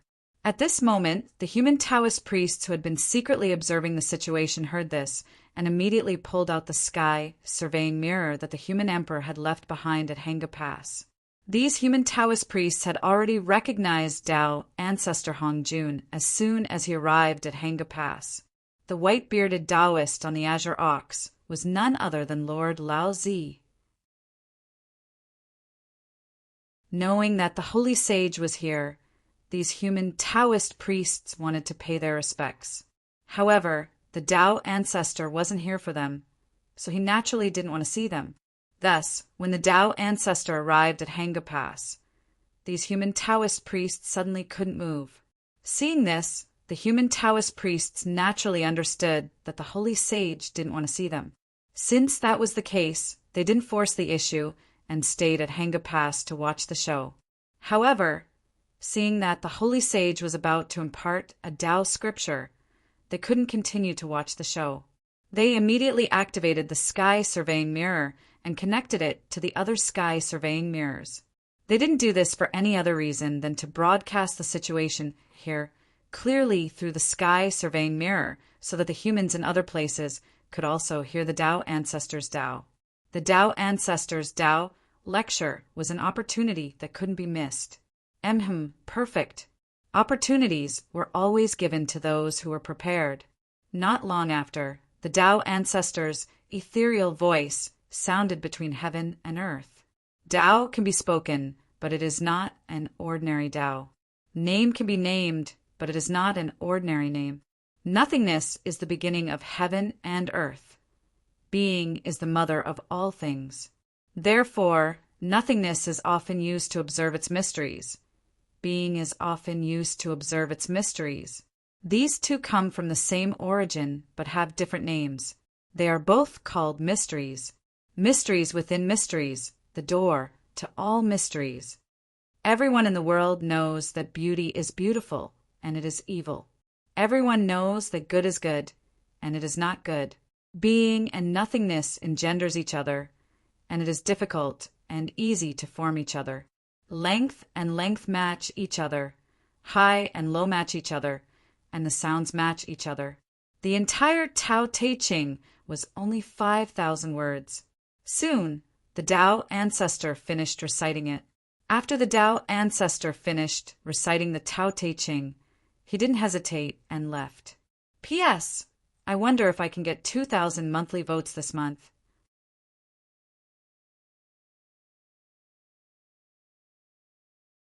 Chapter 884. However, everyone could see Tao ancestor Hong Jun glance at the sky patrolling treasure mirror as he left. At the same time, his lips twitched slightly. It was clear that the sky patrolling treasure mirror was unable to escape Tao ancestor Hong Jun's detection. This time, the Tao ancestor had been taken advantage of by the human race. Even though it was only a wisp of the Tao ancestor's projection, it was still extremely profound and could be considered the voice of the heavenly Tao. Everyone fell into a trance upon hearing this and entered a state of Tao enlightenment. However, there was one exception, and that was Yi Shi. Not long after he entered a trance of Tao enlightenment, he suddenly came to his senses, feeling as if he had missed out on some great opportunity. Yi Shi immediately came to his senses and saw the Tao ancestor riding off into the distance. Then, as if he had been enlightened, Yi Shi suddenly turned toward the direction of the human emperor city and bowed respectfully. He then pulled out the guardian token and raised it with both hands before carefully placing it on the ground. Yi Shi has already repaid the favor of the human race. Now, I only wish to stay with my teacher throughout the 3 realms. This guardian token of Hangupass will now be returned to the human race. After saying this, Yi Shi bowed respectfully toward the direction of the human emperor city again. After this bow, Yi Shi no longer had anything to do with the human race. After getting up, he left Hangupass without hesitation and chased after Tao ancestor Hong Jun. Teacher, please wait for your disciple. Within the human emperor city, Feng Zichen couldn't help but chuckle upon seeing this. Haha, the Tao ancestor really isn't willing to take a loss. He won't let the human race take advantage of him at all. The Tao ancestor would have passed down the Tao ancestor regardless of whether Yi Shi asked for it or not. However, if Yi Shi didn't ask for it, then when the Tao ancestor would pass down the Tao ancestor would have to depend on his mood. It could be 10 years later, or 100 years later, or even 10,000 years later. In any case, if Yi Shi didn't ask for it, Tao ancestor Hong Jun definitely wouldn't have passed down the Tao ancestor so easily. However, Yi Shi did ask for it, and Tao ancestor Hong Jun passed down the Tao ancestor. As such, Yi Shi had made a great contribution to the human race. The Tao Te Sutra contained all of the principles of this world. This was a true sage's book and could be considered a priceless treasure. Yi Shi had indeed made a great contribution by obtaining this book. As for Yi Shi, he was the reincarnation of the powerful Taoist priest Wenshi. He had reincarnated into the human race, thereby forming a massive karma with the human race. It would not be easy to settle this matter. However, with Tao ancestor Hong Jun's actions, Yi Shi had made a huge contribution to the human race. After accomplishing this, Yi Shi didn't ask for any rewards. Instead, he directly severed his karma with the human race and left the human race, thereby foiling Feng Zichen's plan. Feng Zichen was thinking of using the karma of this reincarnation as the foundation to deepen the connection between Taoist Wenshi and the humankind, and then tie this great master to the humankind. Unfortunately, his plan had just begun when it was ruined by the Tao ancestor. However, the human race didn't lose out either, exchanging a person that they couldn't keep in the first place for an unmatched ancient record. It could still be considered a prophet. After leaving Hanga Pass, Tao ancestor Hong Jun didn't head directly to the Aparagodania state. Instead, he led Ishi around the three realms. There was no rush to go to the Aparagodania state. The most important thing now was to nurture Taoist Wenshi as soon as possible so that he could reach the level of chaotic, primordial Daluo Jinxian. After the Tao ancestor left, the powerful figures of 100 families lost their suppression and started to fight with others. As a result, it seemed to have triggered a chain reaction, causing the battle between the 100 families to become more and more intense.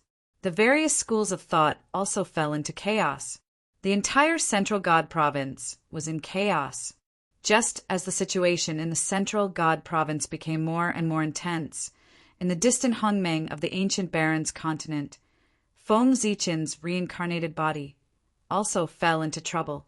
In order to express his ambition, Feng Zichen directly named his reincarnated body Hongmeng. Hongmeng.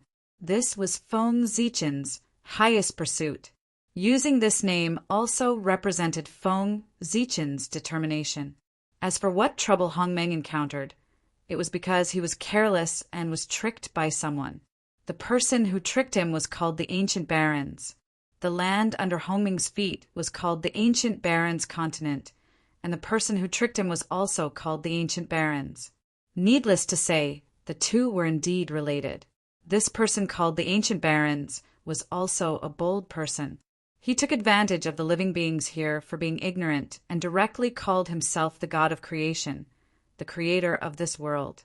Therefore, this world was called the Ancient Barons. Since he dared to impersonate the God of creation, this Ancient Baron still had some skills. He had the cultivation of the Xiantian Taoist priests. Such strength might not be ranked in the three realms, but in the Ancient Barons continent, it was enough to dominate the world. It was precisely because the Ancient Barons was too powerful that the living beings here believed whatever he said without the slightest doubt. Those who dared to doubt him were all dead. Naturally, no one doubted him anymore. However, although the Ancient Barons continent was remote, it was still within the three realms and was under the control of the heavenly axiom. The Ancient Barons dared to impersonate the Pango and call himself the God of creation, the creator of this world. How could the heavenly axiom tolerate him? Not long after, the Ancient Barons was punished by the heavenly axiom. He was bombarded by the heavenly axiom's light of calamity for 3 days and 3 nights. His true spirit collapsed, and he died. However, although the Ancient Baron's innate true spirit was shattered, his physical body was unexpectedly preserved. It fell from the sky and turned into the huge Fallen Dragon mountain range. Yes, that's right. It was the Fallen Dragon mountain range, the place where Hongmeng was born. The Ancient Barons was a dragon and called himself the Ancient Barons' ancestor dragon. The dragon aura that Hongmeng sensed in the Fallen Dragon mountain range was emitted by the Ancient Barons. The Ancient Barons was the Xiantian Taoist priests. His physical body was the Xiantian celestial demon body. Even the heavenly axiom's light of calamity couldn't break his body. He had already reached the immortal realm. Time naturally couldn't erode his body. After the Ancient Barons died, his body turned into the Fallen Dragon mountain range. This was a secret among secrets in the Ancient Barons' mainland. Few people in the world knew about it, let alone Hongmeng. He had just arrived here. How could he know such a secret? He only knew that there was a treasure under the Fallen Dragon mountain range. It was a Taoist priest's level dragon corpse. If he could refine it, he would definitely be one step closer to the Xiantian Taoist priest level. Therefore, Hongmeng, whose strength had reached the half-step Taoist priest level, rushed to the underground of the fallen Dragon Mountain range excitedly. He wanted to dig out the Taoist priest's level dragon corpse.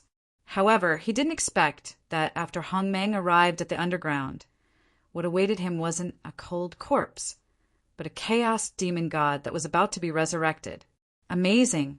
The Ancient Barons was the incarnation of the Ancient Barons, one of the 3,000 chaos demon gods. No wonder he had the guts to impersonate Pangu.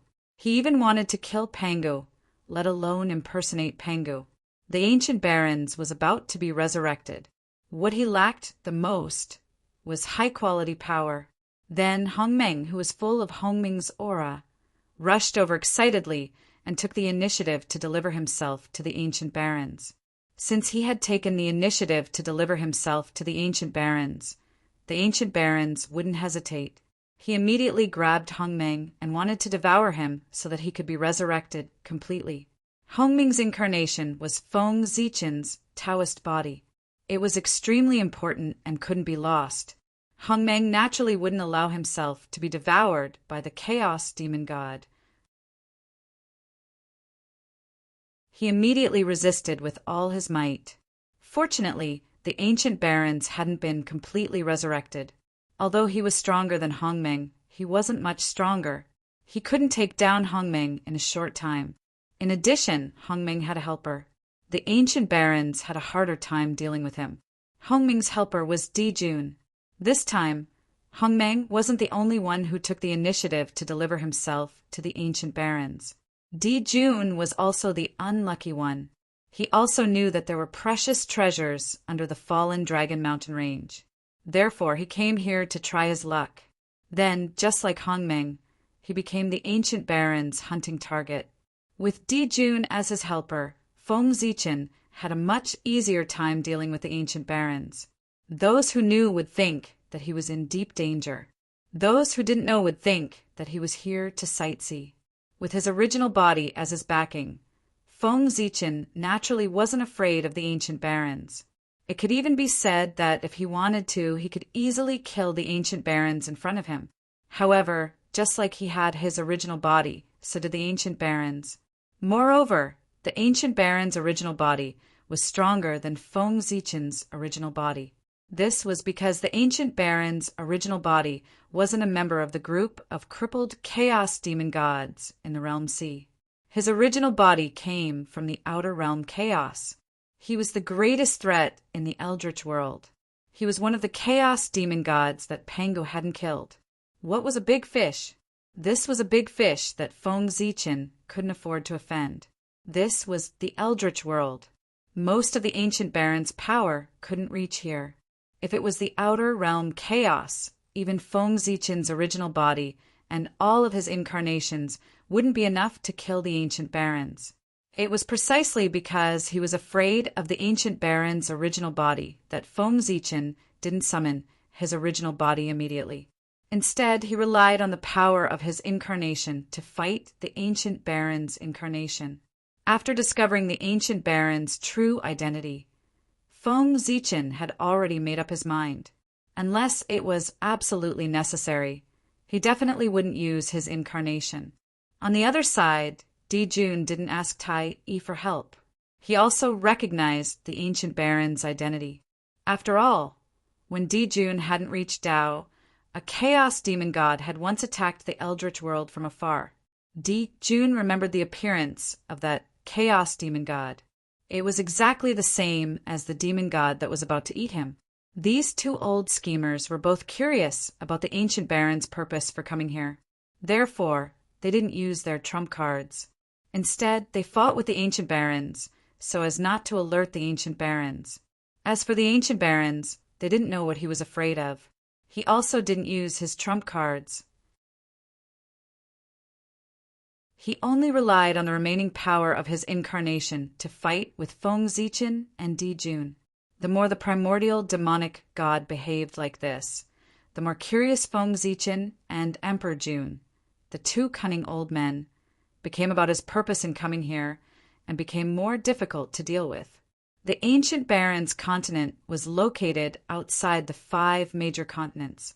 It was a nameless island located in an extremely remote area on the boundless ocean. Although its surface area was large, it appeared very small compared to the 5 major continents. Therefore, it was called an island. As everyone knew, the further one was from the 5 major continents, the thinner the spiritual energy. The ancient Barrens continent was neither too far nor too close to the 5 major continents. It couldn't be considered a special place. It could only be said to be ordinary. If the ancient Barrens didn't descend, perhaps this place wouldn't even have a name. However, such an ordinary place attracted the ancient Barrens, a giant among the chaos demon gods, to descend. As such, this small island known as the Desolate Ancient Island became extraordinary. It should be known that the ancient Barrens was located in the great chaos outside the realm. There was a huge sky curtain between them and the Eldritch world. Therefore, if the ancient Barrens wanted to descend into the Eldritch world, he must pay an unimaginable price. He paid such a huge price just to come to the ancient Barrens continent. Then, what was so special about this ordinary place that the ancient Barrens demon god would go to such lengths? Feng Zichen and Di Jun were very curious about this. Feng Zichen and Di Jun would also believe that the ancient Barrens demon god came here to set up the Eldritch world. But why did he choose the ancient Barrens continent as a stronghold? Why didn't he choose another place? In fact, in order to occupy this continent, he didn't hesitate to use the name of Pengu. In short, for the ancient Barrens continent to be chosen by the ancient Barrens demon god and be named after him, there must be something special about it. And this uniqueness was something that Feng Zichen and Di Jun couldn't discover. There were only 2 situations that could cause this result. The first one was that there was nothing special about the ancient Barrens continent. The reason why they thought it was strange was because they were overthinking it. The second one was that there was something special about the ancient Barrens continent. It was hidden so deeply that Feng Zichen and Di Jun couldn't see through it. The first one could be eliminated directly. Then, it could only be the second one. Feng Zichen and Di Jun couldn't discover it, but the ancient Barrens demon god did. This was normal. After all, the ancient Barrens demon god was a supreme expert whose strength was close to Pengu's. His realm was much higher than the 2 of them. It was normal for him to discover something that the 2 of them couldn't. Moreover, Feng Zichen and Di Jun firmly believed that the ancient Barrens continent was extraordinary. Besides the ancient Barrens demon god, there was a more important reason. That was, the 2 of them appeared here at the same time. In the past, they didn't think much of it, but now that they thought about it, there were indeed many things wrong with the ancient Barrens continent. Feng Zichen's providence was so huge that it could be said to be the best in the 3 realms. How could the place where he reincarnated be ordinary? Providence guided him here, which meant that there must be something special about this place. It was just that Feng Zichen couldn't discover it. Other than that, what showed that this place was extraordinary was that Di Jun also came to this continent. Di Jun reincarnated and recultivated. This wasn't strange. Di Jun's reincarnation left the North Continent and went overseas to train. This wasn't strange either. However, the 3 realms were so big that it could be said to be boundless. How could it be so coincidental that Di Jun also came to the ancient Barrens continent and met Feng Zichen? The world was vast. It was too much of a coincidence for them to meet here. It was so coincidental that it was unbelievable. P.S. There's still 10 minutes left. Don't forget to vote.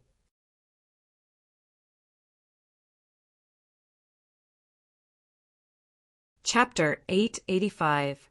If Feng Zichen was the only one here, it could be considered a coincidence. However, if Di Jun was here as well, it could not be a coincidence. There must be something hidden here.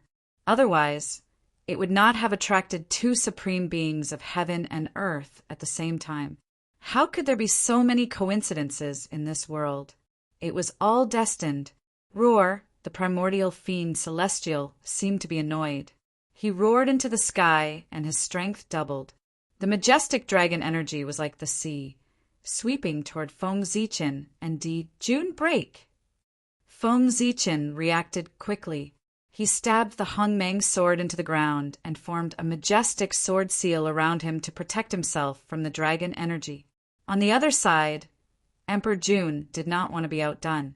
A grand sun appeared outside his body, giving birth to endless mysteries. It was as if it could withstand all kinds of attacks and resist the surging dragon qi. Feng Zichen and Di Jun were like two nails in the mighty dragon energy.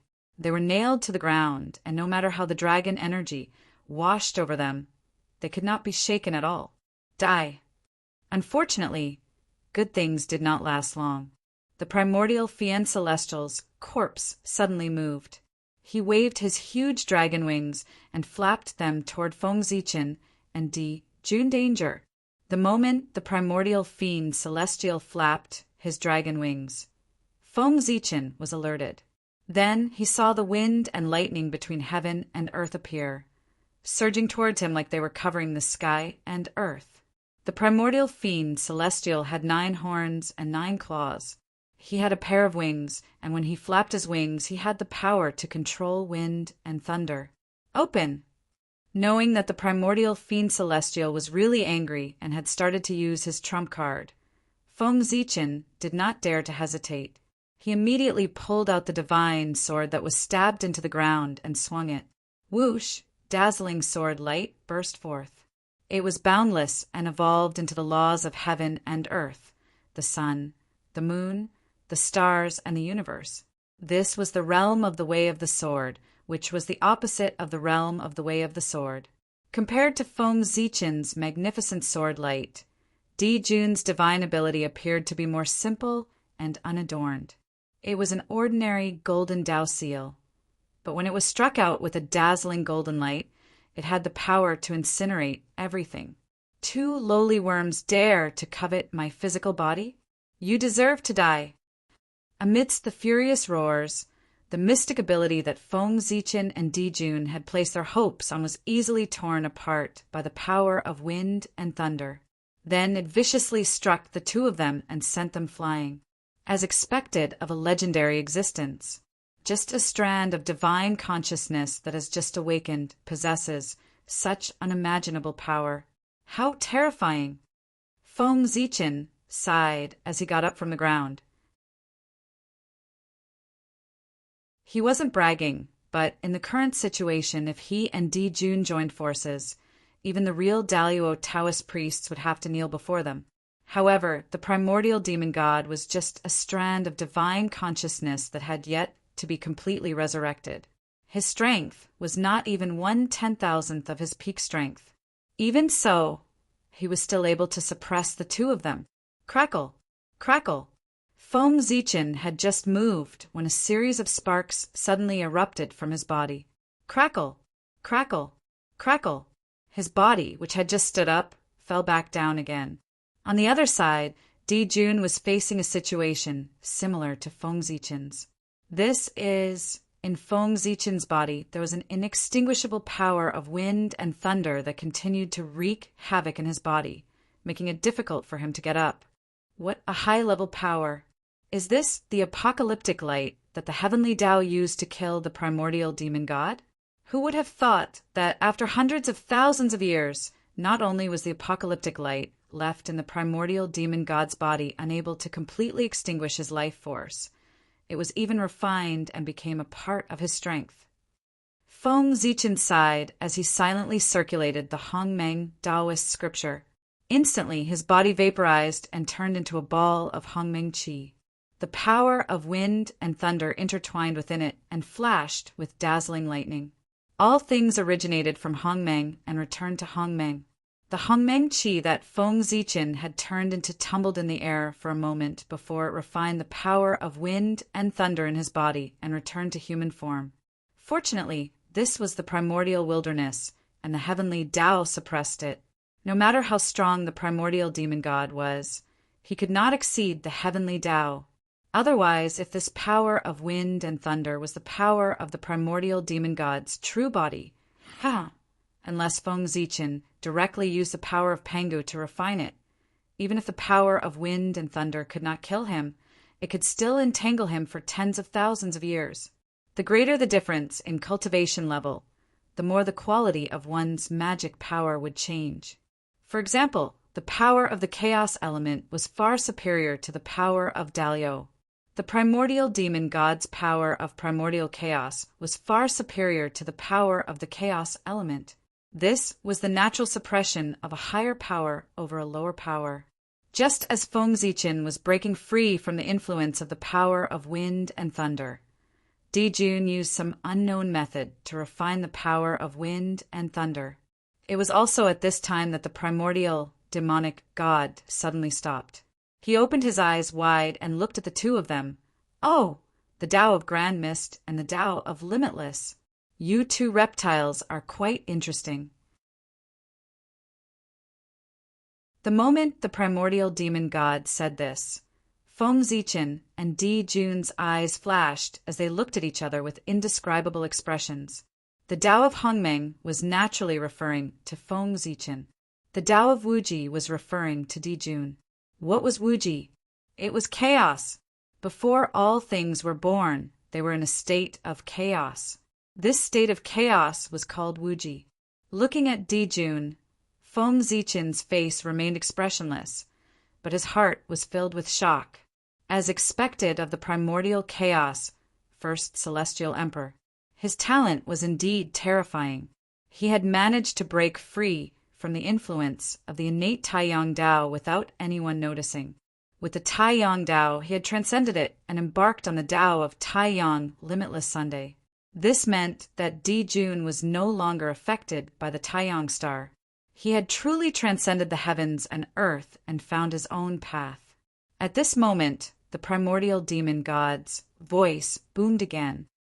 "However, it is also because of your extraordinary abilities that I am able to completely revive myself after eating you." As he spoke, the primordial demon god opened his mouth and sucked, intending to swallow Feng Zichen and Dijun into his stomach. In response, the two of them naturally resisted with all their might. Even though they were confident that they would not die after entering the primordial demon god's stomach, they still did so. After all, their identities were different now. If news of them being swallowed into someone else's stomach were to spread, the two of them would not be able to show their faces anymore. Furthermore, how dirty would it be to be swallowed into someone else's stomach? "Brother, I don't believe that you came here unprepared. Since we're already at this juncture, there's no need to hold back anymore. Use whatever you have to use." Feng Zichen shouted at Dijun as he resisted the suction force. In response, Dijun also shouted, "Brother, I don't believe that you came here unprepared either. Since that's the case, why don't you show it to the poor Wei and let her see what you're capable of?" P.S. Starting to wrap up and fill in the holes. It's a little hard to write.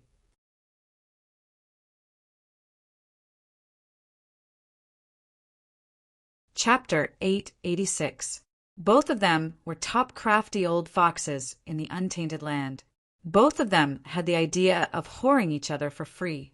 It was even harder for them to work together than for Hong Yun to become a sage. Feng Zichen was not surprised by Dijun's answer. Given their relationship, it was normal for them to refuse. If Dijun had agreed, Feng Zichen would have felt that there was something wrong.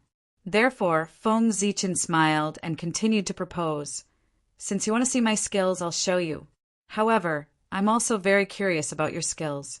Why don't you reveal your trump card with me so that I can see it?" Hearing this, Dijun's eyes flickered for a moment, and he replied, "Since it's your request, how can I, the poor Wei, refuse?" Seeing that Dijun agreed, Feng Zichen nodded and said, "Okay, since you agree, let's attack together when I count to 3. Dijun nodded, "Sure." Hearing this, Feng Zichen counted directly. 1, 2, 3. The moment he counted to 3, Feng Zichen suddenly moved. His figure quickly moved backward, with the idea of leaving Dijun here to cover his retreat. However, although Feng Zichen was fast, Dijun was not slow either. He actually had the same idea as Feng Zichen. When Feng Zichen moved backward, he also moved backward quickly. Bastard, you actually want to trick me? Looking at the retreating figure, both of them cursed in their hearts at the same time. But the next moment they smiled and said to each other at the same time, "Fellow Taoist, your skills are really brilliant. I really admire you." The two crafty old foxes were laughing on the surface, but cursing in their hearts. They did not feel guilty at all for tricking each other, only endless pity. Why didn't the other party fall for their trick? "Want to run? Come back." Seeing that the two of them were trying to escape, the primordial demonic god flew into a rage. Stretching out two gigantic claws, he swiped at the two of them. Retreat. Abruptly stopping, Feng Zichen channeled all the arcane energy in his body and unleashed the reversal of Yin and Yang, one of the 36 heaven Dipper Supreme Abhijnas, towards the primordial fiend celestial. The so-called reversal of Yin and Yang, when performed by Feng Zichen, could reverse everything, whether it was black and white, heaven and earth, life and death. Everything would be reversed in his hands. The formless divine ability silently swept through the void and struck the primordial fiend celestial. In an instant, a shocking change occurred. The life aura of the primordial demon god began to surge rapidly. In the blink of an eye, it increased by several times.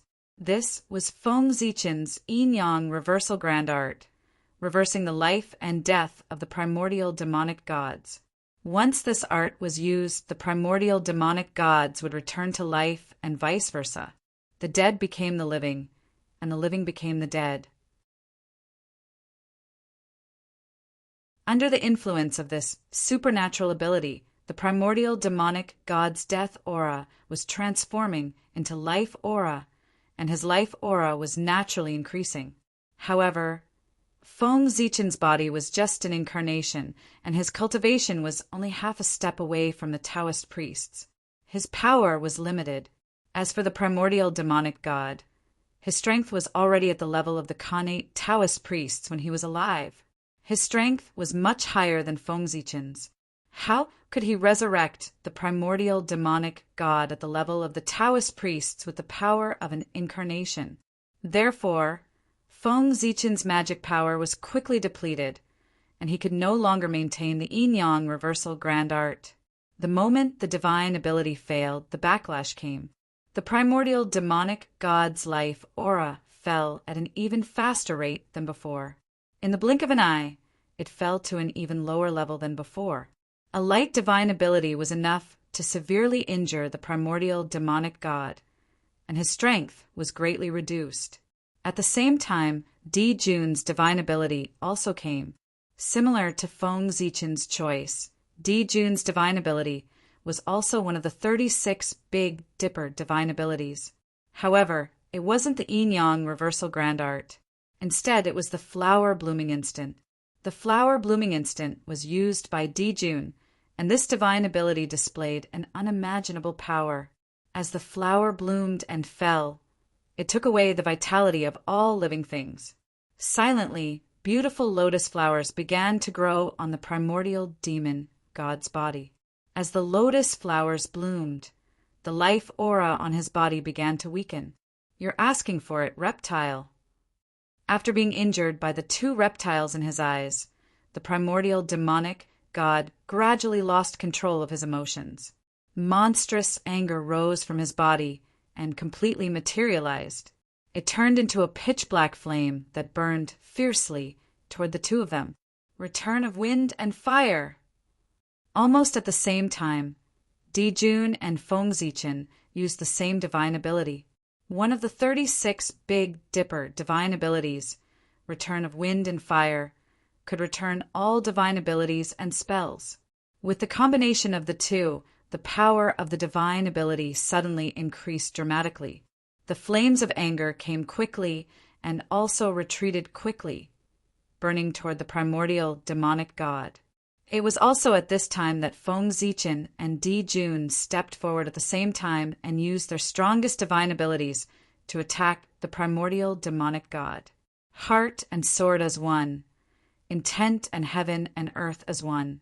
Feng Zichen and his sword as one, wrapped in the power of heaven and earth, turned into a purple sword light that streaked across the void like a shooting star and slashed toward the primordial demonic god's forehead. At the same time, Di Jun revealed his true form and turned into a huge, three-legged golden crow. Like the sun, he crashed toward the primordial demonic god. Bang! The sword light that Feng Zichen turned into accurately hit the primordial demonic god's forehead. The sword intent sank into the primordial demonic god's forehead and almost penetrated it. Unfortunately, at this critical moment, the primordial demonic god's true spirit used a divine ability and exploded with an unparalleled power that sent Feng Zichen flying. At the same time, the Hongmeng sword in Feng Zichen's hand that was carved from the heart of the iron tree was also shattered into several pieces. When Feng Zichen first came to the ancient Baron's continent, he used an iron tree to refine his body. Later on, as his cultivation grew stronger day by day, he accidentally broke the iron tree. Perhaps because he felt that the iron tree was fated with him, Feng Zichen used the core of the iron tree to carve a wooden sword, which was the Hongmeng sword in his hand. This wooden sword had been refined by him for many years and had already undergone a qualitative change. It had turned from an ordinary iron tree into an acquired treasure and showed signs of evolving into an innate spiritual treasure. The Qi of Hongmeng was just that, extraordinary. It had the ability to turn stone into gold and turn ordinary objects into innate objects. It was beyond the comprehension of ordinary people.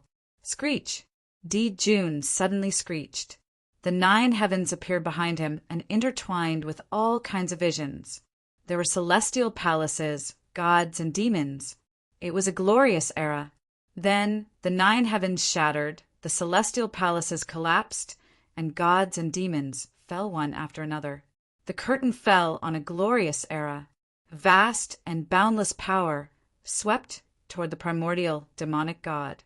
It was at this moment that Feng Zichen seized the opportunity to put away the fragments of the Hongmeng sword and fled without looking back. He left Di Jun alone to face the primordial demonic god.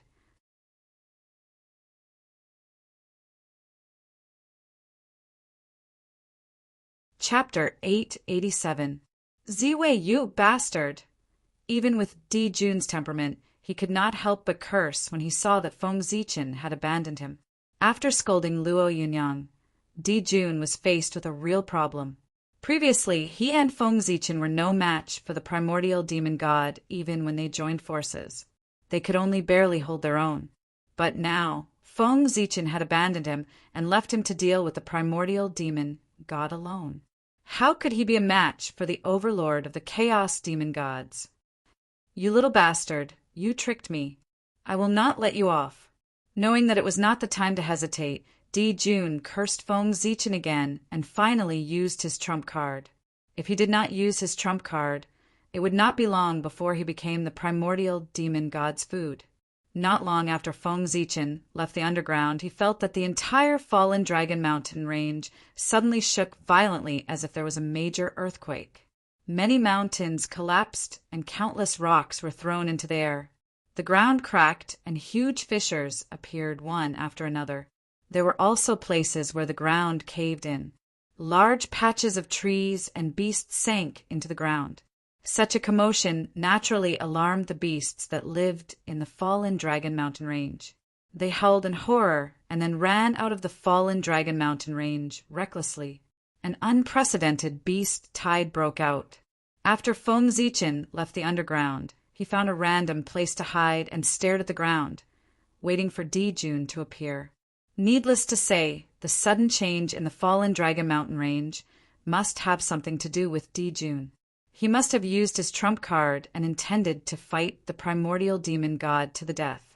If there were no accidents, this battle would definitely end with Di Jun's defeat and his escape. It wasn't that Di Jun didn't have enough trump cards, but Feng Zichen was outside. Di Jun definitely wouldn't reveal all his trump cards. If Dijun used all his trump cards and fought the primordial fiend celestial until both sides suffered heavy losses, wouldn't it give Feng Zichen an opportunity to take advantage of the situation? With Dijun's intelligence, how could he do such an unwise thing? He would rather destroy this opportunity than give it to Feng Zichen. If I can't have it, I'd rather destroy it than let anyone else have it. There was no doubt that Dijun was the same as Feng Zichen. They were both people with such personalities. Therefore, Feng Zichen was certain that Dijun would not fight to the death with the primordial demonic god.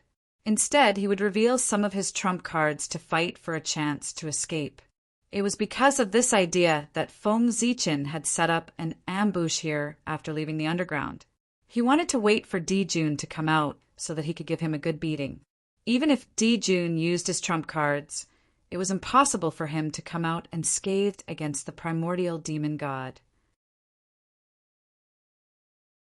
His condition would definitely be affected, and this was Feng Zichen's opportunity. He didn't want to kill Dijun. He only wanted to make him temporarily lose his ability to fight so that he wouldn't be able to participate in this operation against the primordial demon god. After all, he couldn't leave Dijun alive. If Dijun was in perfect condition, even if Feng Zichen had the confidence to deal with the primordial demon god, he wouldn't dare to make a move. Just as Dijun was worried that Feng Zichen would take advantage of the situation, Feng Zichen was also worried that Dijun would come and take advantage of the situation after he killed the primordial demon god. It could be said that as long as Dijun was still alive, Feng Zichen wouldn't dare to make a move against the primordial demon god. Therefore, Feng Zichen decided to take advantage of this rare opportunity to cripple Dijun. Feng Zichen didn't have to wait for long. After a violent tremor, a small part of the fallen Dragon Mountain range suddenly collapsed, and amidst the rubble, a great sun slowly rose and flew into the distance. Seeing this, Feng Zichen moved. A wisp of Hongmeng energy rushed out of his body and turned into an avatar that chased after the great sun. Meanwhile, Feng Zichen's original body remained motionless. He focused his attention to the extreme, paying close attention to the surroundings, looking for any signs of movement.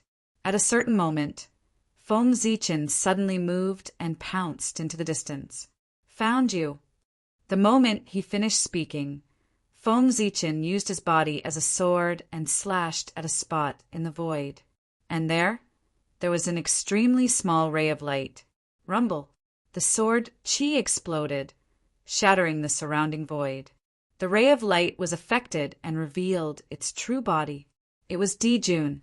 Just as Feng Zichen had guessed, Dijun was clearly not in good condition. Blood was flowing from the corner of his mouth, and his aura was much weaker. It was difficult to compare him to his peak state. Kill. Before Feng Zichen could make a move, Dijun, who was not in good condition, had already charged forward. The great sun limitless path appeared on his body and pulled everything around him into the limitless state, turning it into a mass of chaotic matter. Feng Zichen, on the other hand, was operating the Hongmeng path with all his strength, returning everything to Hongmeng. Even the chaotic and limitless matter could not escape the assimilation of Hongmeng and gradually became a part of Hongmeng's qi. The battle lasted for about the time it took for an incense stick to burn. In the end, Dijun's great sun limitless path was no match for Feng Zichen's path of Hongmeng. His body was torn apart and turned into innate qi that dissipated. Haha. Brother Ziwei, you fell into my trap. Before he died, Dijun laughed loudly. This body was actually his incarnation. The great sun that had just escaped was his true body. Dijun knew that after Feng Zichen left, he would definitely ambush him outside. There was no reason for it. If it were him, he would have done the same. Therefore, he knew that he could not leave the underground and return to the surface without any precautions. Otherwise, what awaited him would be Feng Zichen's thunderous attack. However, Dijun thought about it for a long time and could not come up with a good idea. In the end, he decided to take a risk. He would leave with his true body disguised as his incarnation, and his incarnation would leave after his true body to mislead Feng Zichen. Jun originally had an attitude of giving it a try. He did not expect that Feng Zichen would really fall into his trap and only send an incarnation to deal with his true body. In this round, Jun's skills were better. However, was the outcome really so? Seeing Jun's incarnation dissipate smugly, Feng Zichen could not help but shake his head and sigh. Sigh, what's fake is real and what's real is fake. Brother Jun, you really have good methods. You actually deceived me. However, my incarnation's combat power is no different from my true body's. My incarnation is equivalent to another me. The Grand Pure One had the 3 Pure Ones technique and could create 3 incarnations with the same combat power as him. This mystical ability could be said to be extremely heaven-defying. There were many cultivation techniques that could create incarnations in the primordial world. Basically, every great divine ability expert knew one. However, it was very rare for an incarnation like the Grand Pure One to have the same combat strength as his main body, let alone 3 at once. It was basically the only one in the primordial world. No one knew how the Grand Pure One came up with it. Feng Zichen had been coveting this mystical ability for a long time. Therefore, he had deduced for many years and developed such a mystical ability.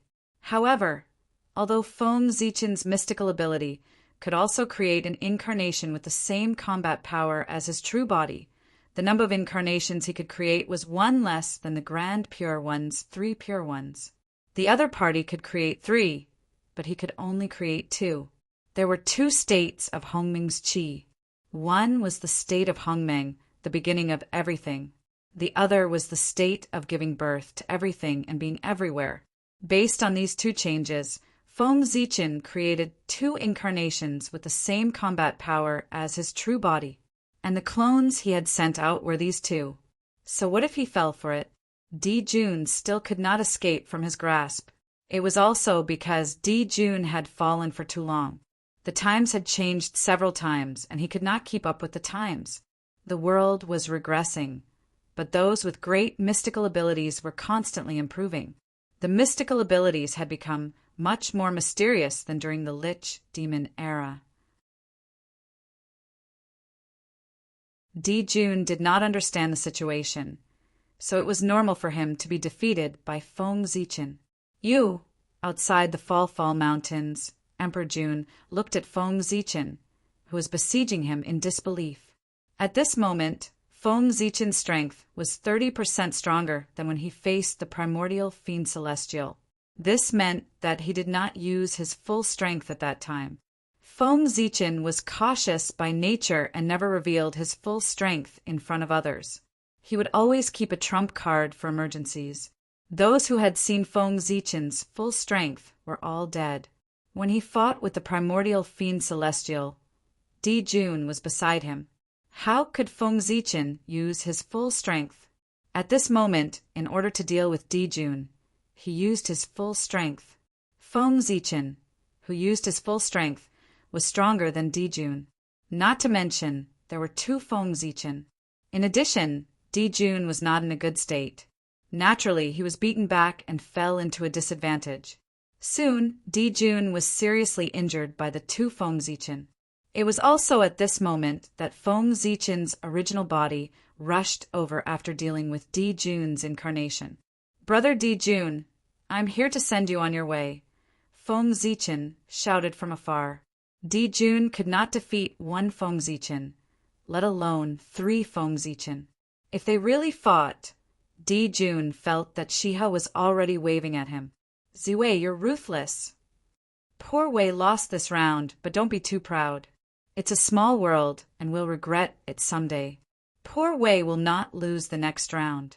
Jun was also a decisive person.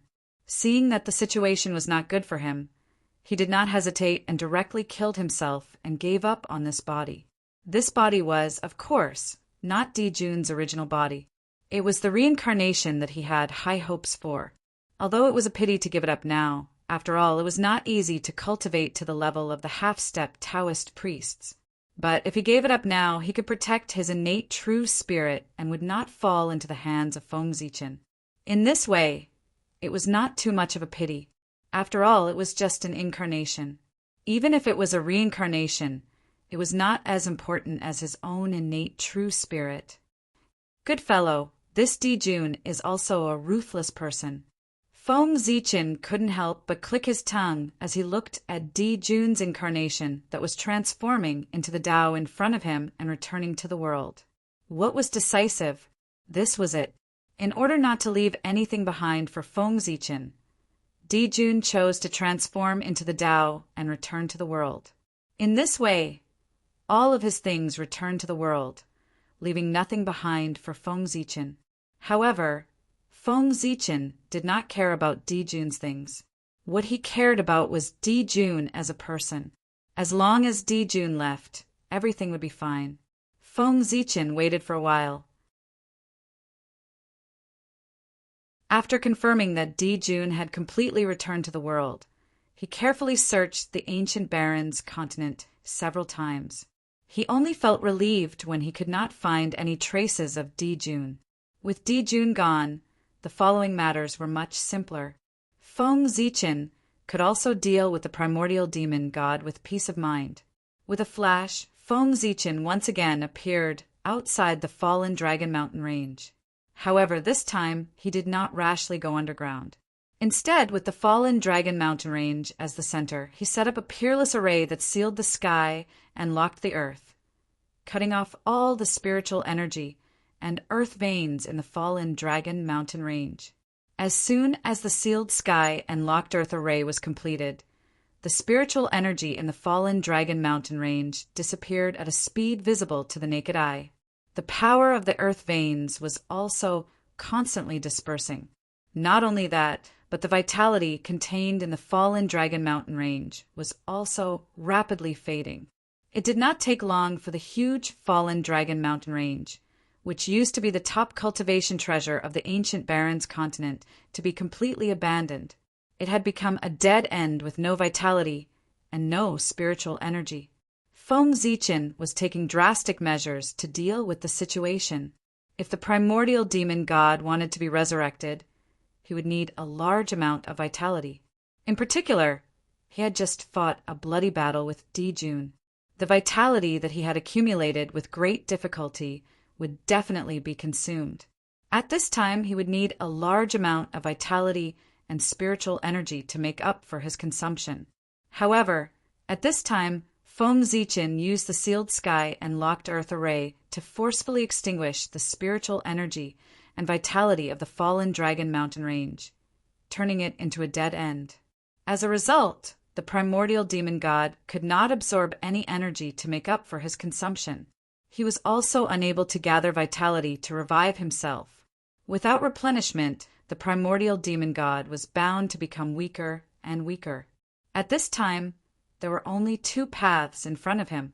One was to silently wait for death, and the other was to rush out of the fallen Dragon Mountain range and fight with all his might. Of these two options, the first was certain death, and the other was a glimmer of hope. Everyone knew which one to choose.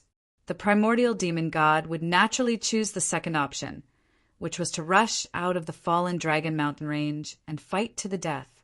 As for Feng Zichen, he was waiting for the primordial demon god to come out. "Your Majesty, the experts on our side have all gathered. We await your Majesty's orders on what to do next." Outside the fallen Dragon Mountain range, countless experts gathered towards Feng Zichen. All these years, Feng Zichen did not waste his time in the ancient Baron's mainland. He relied on his powerful charisma, unparalleled strength, knowledge that far exceeded the common people, and noble character. Soon, Feng Zichen unified the human race and established a country that integrated political power. When the human dynasty was established, the fate of the human race condensed and turned into the golden dragon of luck. This allowed the ruler of the dynasty to control the dragon energy of the people Tao, which was the supreme power. As a result, The human race's strength increased greatly and began to enter the stage of conquering the other races and dominating the ancient barons' mainland.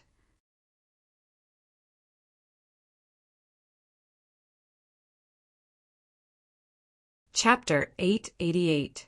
If it weren't for Di Jun's interference, Feng Zichen would have unified the ancient barons' mainland long ago.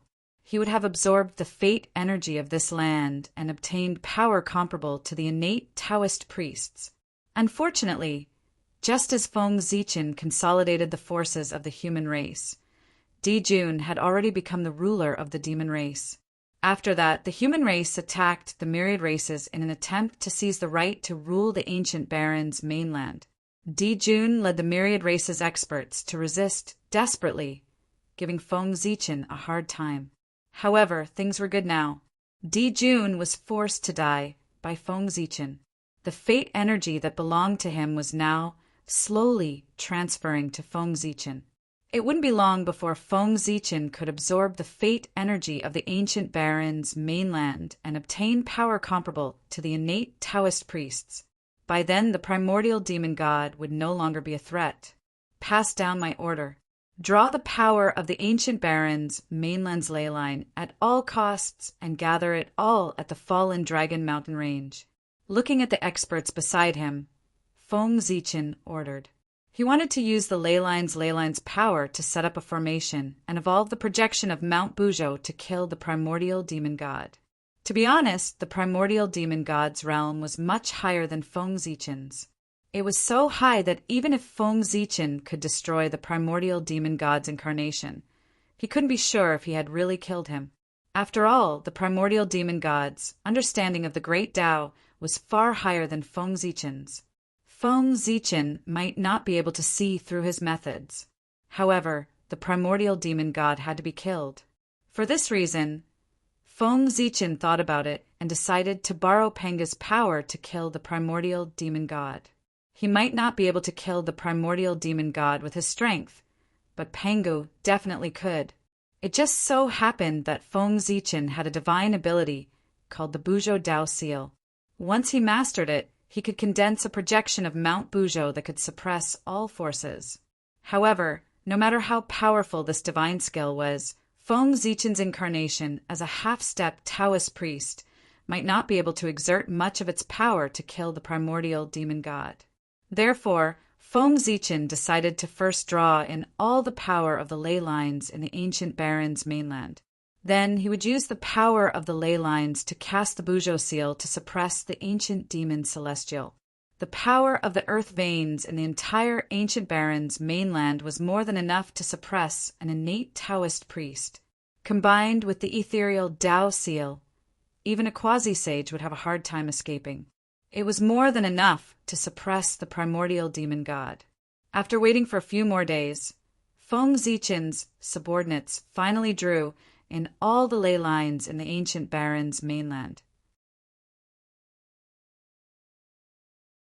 At the same time, the providence that had gathered on Di Jun had been transferred to Feng Zichen. With the providence of the ancient barons' mainland, Feng Zichen's strength had increased tremendously. He had truly stepped into the realm of the innate Taoist priests and became a powerful figure. All of you can leave now. Feng Zichen was afraid that these experts would be affected by the battle between him and the primordial demon god if they continued to stay here. Therefore, he asked them to leave first. Then, Feng Zichen's body swayed and transformed into two incarnations. They stayed on the spot to draw in the ley lines and set up the array.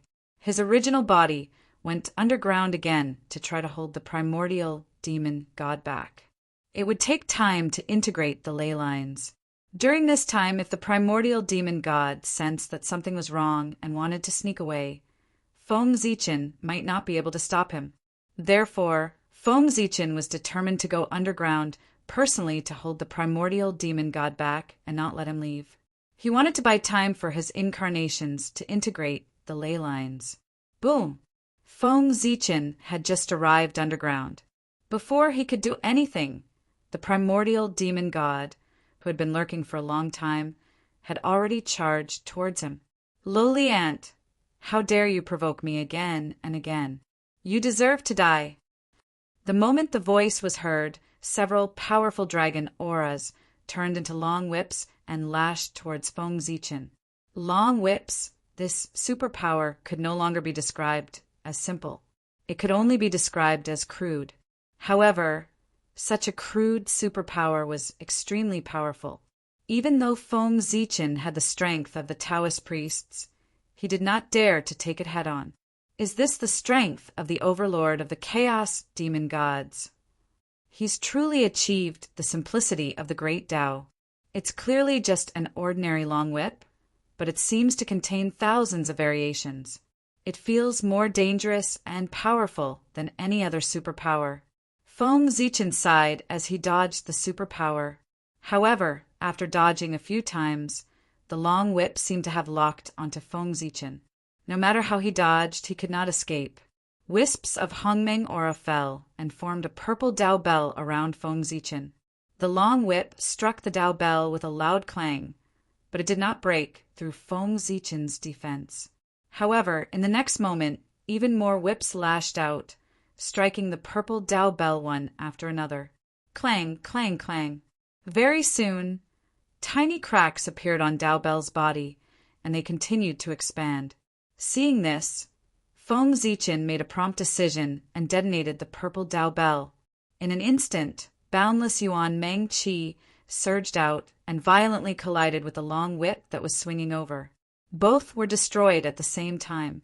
At the same time, Feng Zichin's figure flashed, and the Hongmeng sword that had already been reassembled appeared in his hand.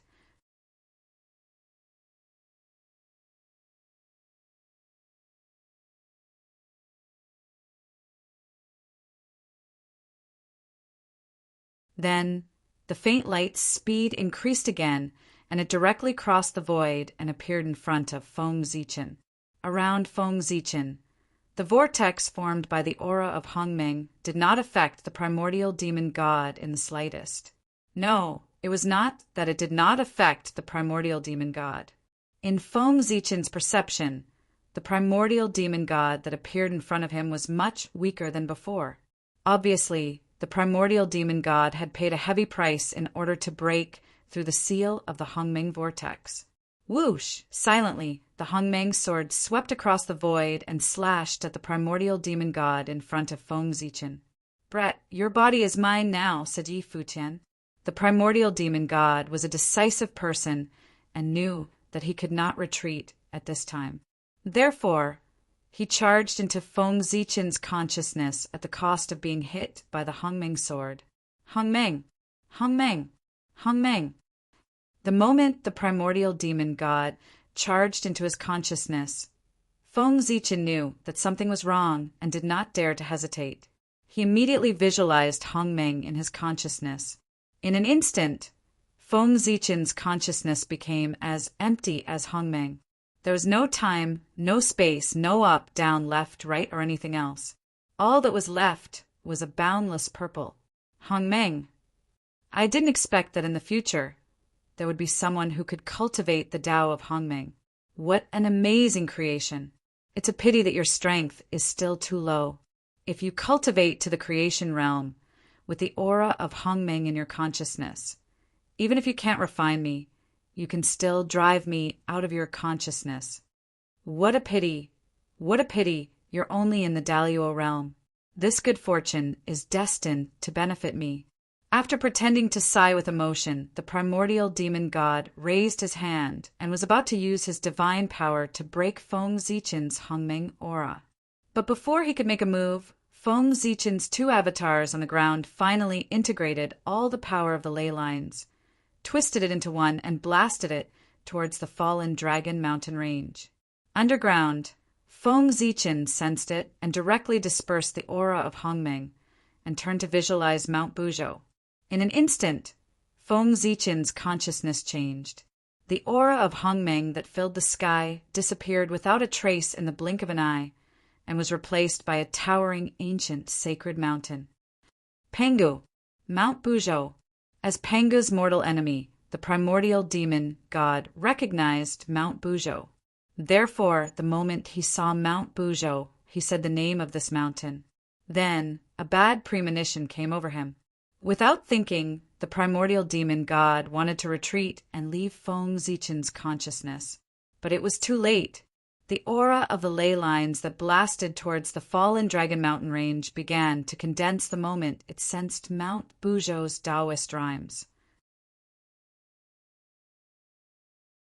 In an instant, it turned into a huge mountain, which was somewhat similar to Mount Buzhou. It emitted an aura that suppressed everything and smashed heavily towards the fallen Dragon Mountain range. Rumble! With a shocking roar, Feng Zichen and the primordial demon god in his consciousness were suppressed by the aura of Mount Buzhou. They could not move and lost all consciousness. After an unknown period of time, everything calmed down. The original location of the fallen Dragon Mountain range had completely disappeared. Instead, it was replaced by an immemorial sacred mountain that towered into the sky. An ancient aura exuded from its body as if it was telling a story of ancient history. This mountain was Mount Buzhou, which was formed by combining the aura of the ley lines of the entire ancient Baron's mainland. It had the ability to suppress the earth and stabilize the ley lines. When this mountain was born, it became the center of the ancient Baron's mainland and also the location of its ancestral ley lines. Feng Zichen and the primordial demon god were suppressed under this mountain and completely lost consciousness. When the sacred mountain was completely formed, Feng Zichen's two avatars quietly disintegrated and turned into two clouds of Hongmeng aura. They disappeared under the mountain and surged towards Feng Zichen. With the return of the avatars, Feng Zichen regained consciousness. Then he saw that his entire body, whether it was his physical body or his true spirit, had turned into wisps of Hongmeng aura. They flowed down Mount Buzhou like water. As for the primordial demon god, he left him where he was. "How dare you steal my body?" "If you didn't steal my body, I wouldn't have had the confidence to capture you alive. I didn't expect that you would choose to steal my body, which gave me a chance to suppress you." After reforming his body, Feng Zichen looked at the suppressed primordial demon god with a smile on his face. What a pleasant surprise! Feng Zichen's plan from the beginning was to kill the primordial demon god to prevent future troubles. It wasn't that he didn't want to capture the primordial demon god alive, but he didn't have the confidence to do so. Killing the primordial demon god would definitely be easier than capturing him alive. Therefore, to prevent more trouble, Feng Zichen decided to kill the primordial demon god. Then, he really didn't expect that the primordial demonic god would choose to possess him. That gave Feng Zichen a chance to suppress him and capture him alive. Great! Looking at the suppressed primordial demon god, Feng Zichen was very excited. If the primordial demon god was dead, it would be troublesome for him to find out what was special about this place. However, since the primordial demon god wasn't dead, Feng Zichen had a way to find out the primordial demon god's purpose in coming here from his memories. Or rather, what was so special about the ancient Baron's continent that attracted the primordial demon god's attention? Not in a hurry to find out the primordial demon god's secret, Feng Zichen retracted his gaze and looked at the primordial demon god's physical body. P.S. What an unlucky day. My pants are useless, and I lost $70.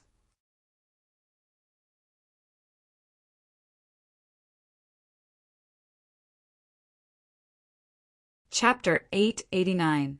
With the blessing of luck, Feng Zichen's strength was comparable to the Khanate Taoist priests. But in fact his realm was still that of a half-step Taoist priests. But soon that would no longer be the case. As long as he refined the body of the primordial demon god, Feng Zichen would be able to prove his Tao and achieve the realm of the Daluo Taoist priests. Thinking of this, Feng Zichen no longer hesitated. Hongmeng Qi surged out from his body and condensed into a giant purple cauldron. It swallowed the primordial demon god's body and slowly refined it. In a flash, 10 years had passed. On this day, the giant purple cauldron in front of Feng Zichen suddenly exploded and turned back into Hongmeng Qi. It flowed back into his body. However, This Hongming Qi was stronger than before in terms of quantity and quality.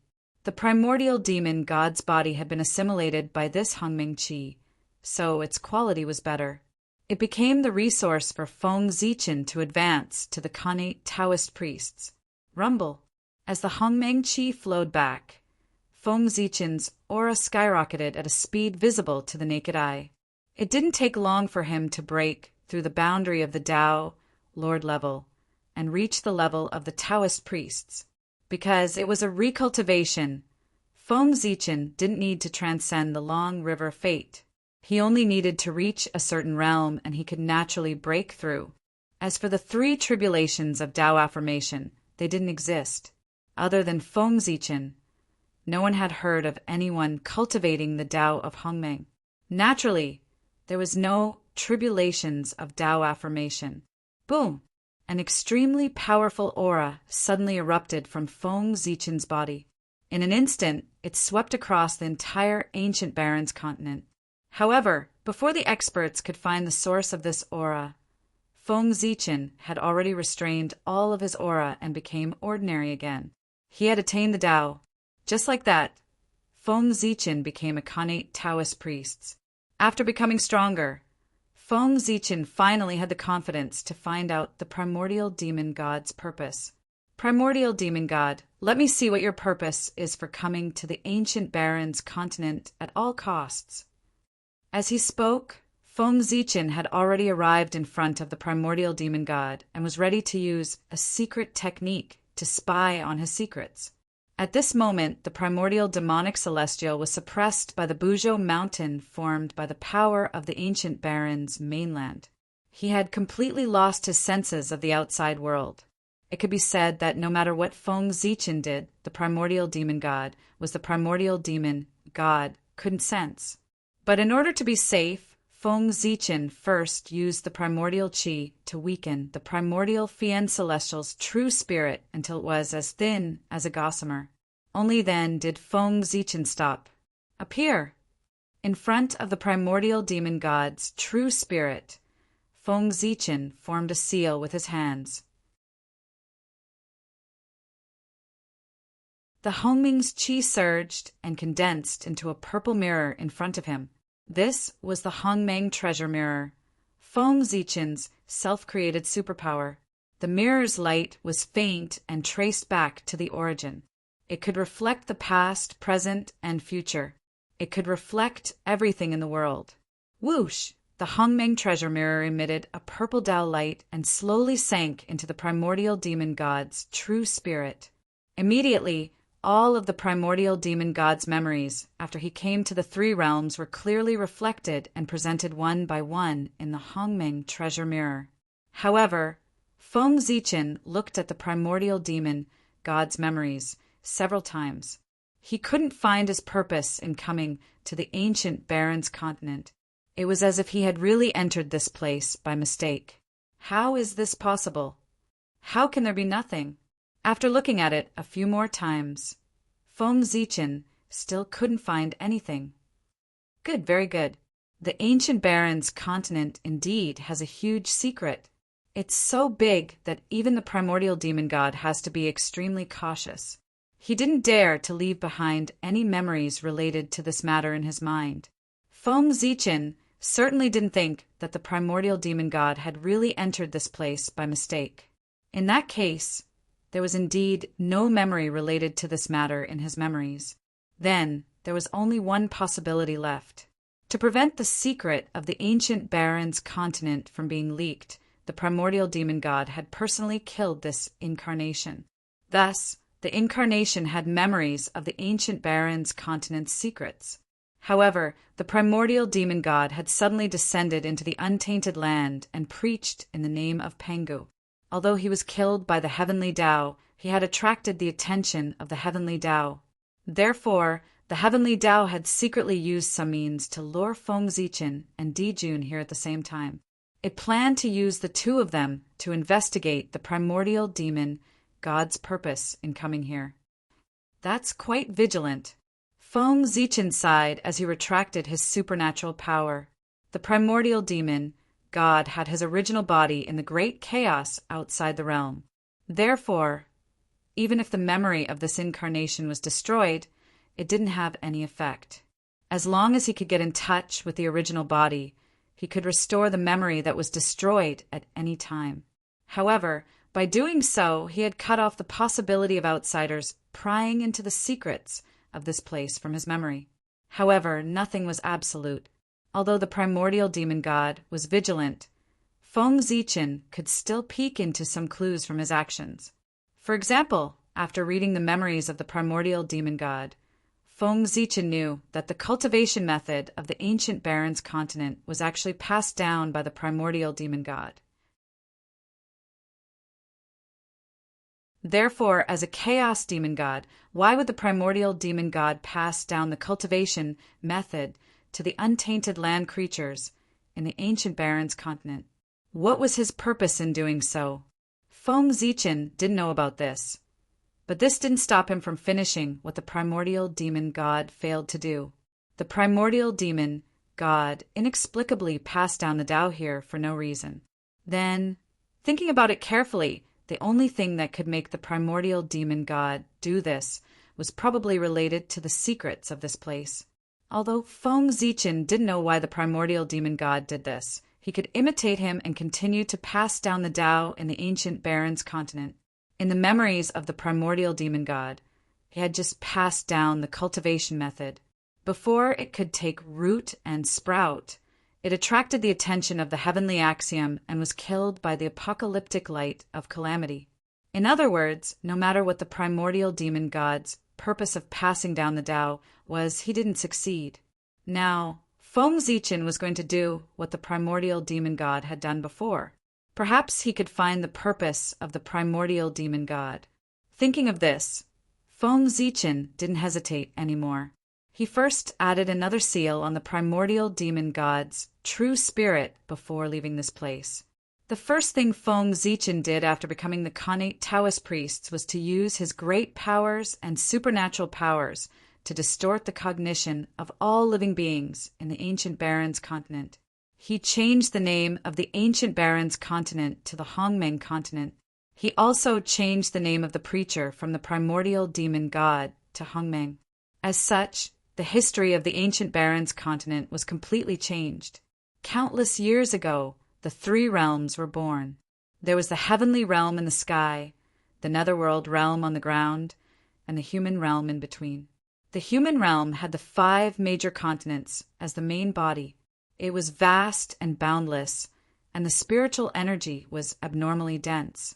It was a holy land for cultivation. In addition to the 5 major continents, there were many small islands floating in the vast ocean. The Hongmeng continent was one of these countless small islands. Originally, the Hongmeng continent didn't have a name. The living beings here were ignorant and didn't know any cultivation methods. But one day, a powerhouse called the Hongmeng Taoist priests crossed the ocean and arrived. The Taoist priests saw that the living beings here were ignorant and didn't know the true meaning of cultivation. He couldn't bear to see them like this. Therefore, he passed down cultivation methods and taught countless living beings. As such, a cultivation civilization was born. In order to thank the Hongmeng Taoist priests for preaching, the living beings here named the land under their feet after the Hongmeng Taoist priests. They called it the Hongmeng continent. Yes, it was completely reasonable. Was this Feng Zichen's new history of the Hongmeng continent? As for the primordial demon god, who was he? He had never appeared, nor was he heard of. Altering history and distorting cognition. This was the Khanate Taoist priests. He had endless power. Just like that, Feng Zichen completely replaced the primordial demon god and erased all information about him. This was also the reason why Pengu suppressed the river of time and space. If he didn't suppress the river of time and space, he would have allowed the Taoist priests to play with time, alter history, and distort cognition. After that, how could new Khanate Taoist priests be born? The Khanate Taoist priests in front of him could easily block the path of advancement for the powerhouses of later generations with a simple move of his finger. The entire eldritch world would be in a complete mess and become the playground of the Khanate Taoist priests. The power of the Taoist priests was too terrifying. If it wasn't restrained, it would inevitably lead to chaos. After changing the history of the ancient Barrens continent, Feng Zichen, the Hongmeng Taoist priests, began to perform his duties. That was to preach.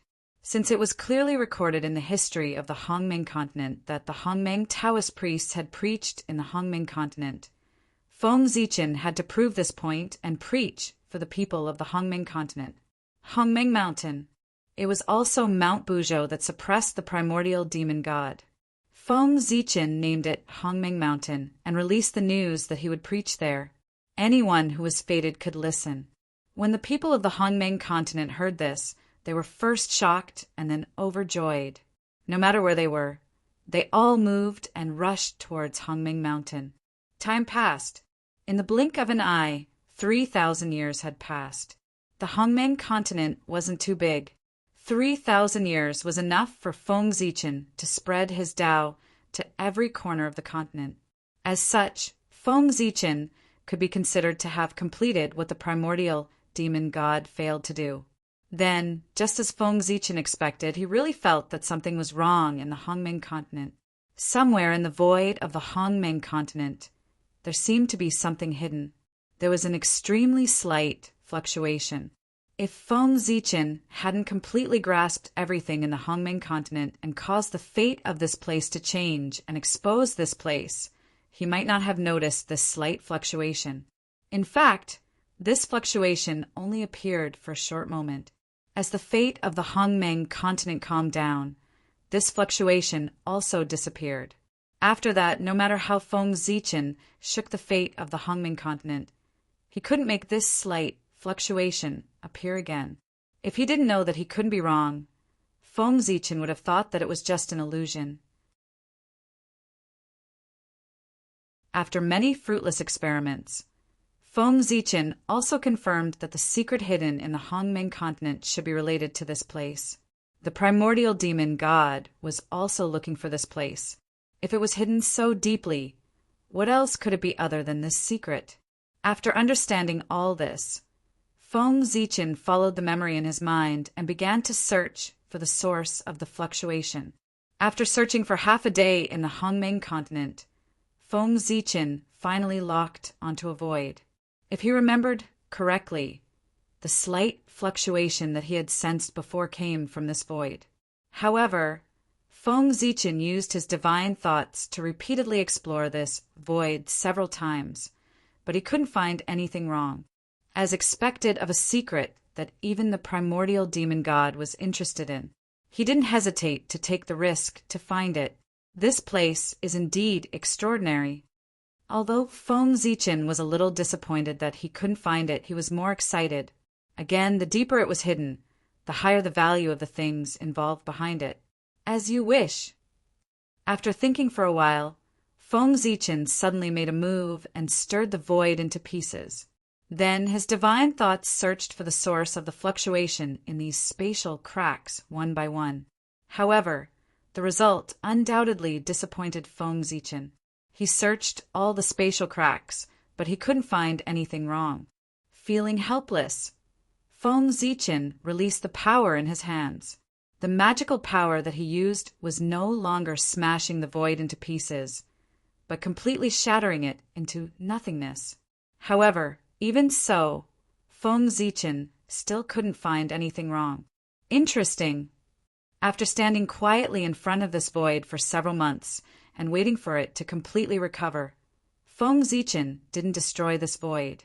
Instead, he used a secret method to communicate with the Tree of World and attracted one of its roots. Exploring the void was the best in the world. In this aspect, no one in the untainted land was more professional than the Tree of World. It could be said that if the Tree of World couldn't find anything wrong with this void, then Feng Zichen should give up as soon as possible. Buzz, buzz, buzz. The roots of the Tree of World quietly poked out of the void and emitted an inexplicable fluctuation, constantly resonating with the void here. Seeing this, Feng Zichen's heart moved. He separated a wisp of divine thoughts and integrated it into the roots of the tree of world, spreading out with its power. After integrating with the roots of the tree of world, Feng Zichen instantly had a different experience. Layers of the void unfolded in front of his eyes, extremely mysterious.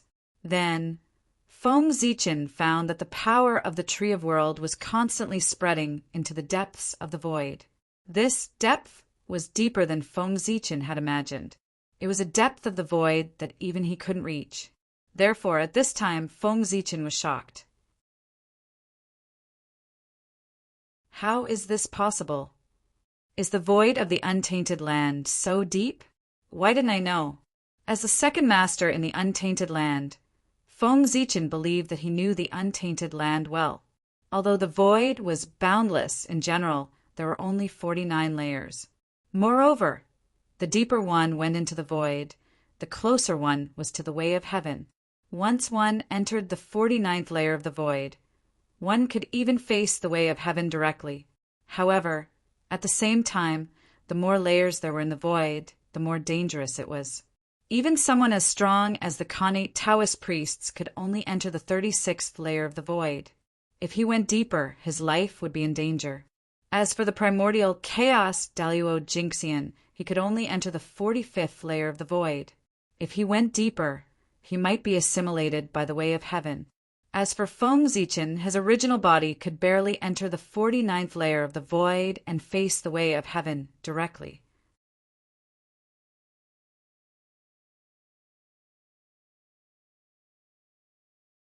Chapter 890. However, even great Emperor Zhui could not stay in the 49th void for too long. If he stayed for too long, he would be summoned by the heavenly path and become a part of the heavenly path. The 49th void formed the entirety of the void of the untainted land. The so-called three realms had always been in these 49th void. However, now, under the guidance of the world tree's roots, Feng Zichen was constantly going deeper into the void. He had already surpassed the 49th void and arrived at a deeper void.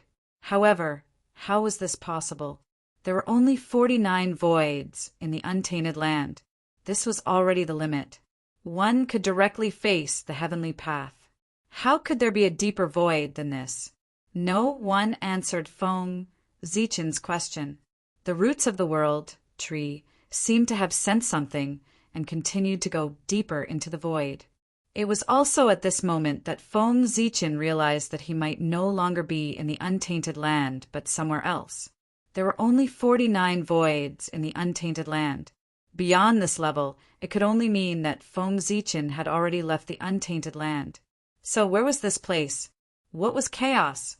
It meant that all things had not been born, and yin and yang had not been separated. It was chaos. There was no up and down, no past and present. In other words, the great chaos outside the realm was chaos. There was no passage of time and space at all. Right now, Feng Zichen was still continuing to go deeper into the void. It could be seen that he was not in the great chaos outside the realm. After thinking for a long time, Feng Zichen still could not figure it out. So he simply stopped thinking about it. Since he was already here, he might as well make the best of it. As long as he reached the place, all his doubts at this time would be solved. Time passed bit by bit. Feng Zichen also followed the roots of the world tree and continued to go deeper into the void. At first, Feng Zichen could still see traces of the power of the void. But later, even the power of the void began to thin. In the end, Feng Zichen saw nothing but nothingness. Nothing existed. After an unknown period of time, at a certain moment, a ray of light suddenly appeared in front of Feng Zichen's eyes. At the same time, his heart throbbed inexplicably. It was as if at the end of the light, in a mysterious and unknown place, there was something that he was very familiar with. Familiar? Why did it feel so familiar? This place was far beyond the 49 voids. It was a place that Feng Zichen had never touched. Why would there be people or things that he was familiar with? Doubt. He was greatly puzzled. It rose from Feng Zichen's heart. Almost instinctively, Feng Zichen kept moving closer to the light. That place could answer all his questions. Boom!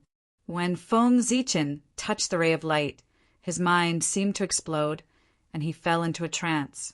Then a vast and magnificent world slowly opened up in front of Feng Zichen. The vastness of that world gave Feng Zichen a feeling that it was not inferior to the heaven realm. However, this world seemed to be broken. The rules were incomplete, and it was difficult to give birth to the existence of the primordial chaos realm. Moreover, this world was filled with an aura of decay and end. It was as if this world had experienced the end of the world and had reached the end of the world. However, for some unknown reason, this world did not completely go to destruction and was unexpectedly preserved. However, although the world was not completely destroyed, the aura of the end of the universe and the decay of all things did not disappear. Under this influence, many unknown variables were born in this broken world. For example, the aura of decay did not have much effect on mortals and low-level cultivators. However, for existences of higher realms, such as the Tao Lord and the Taoist priests, the impact was great. During the process of cultivation, one had to be careful at all times.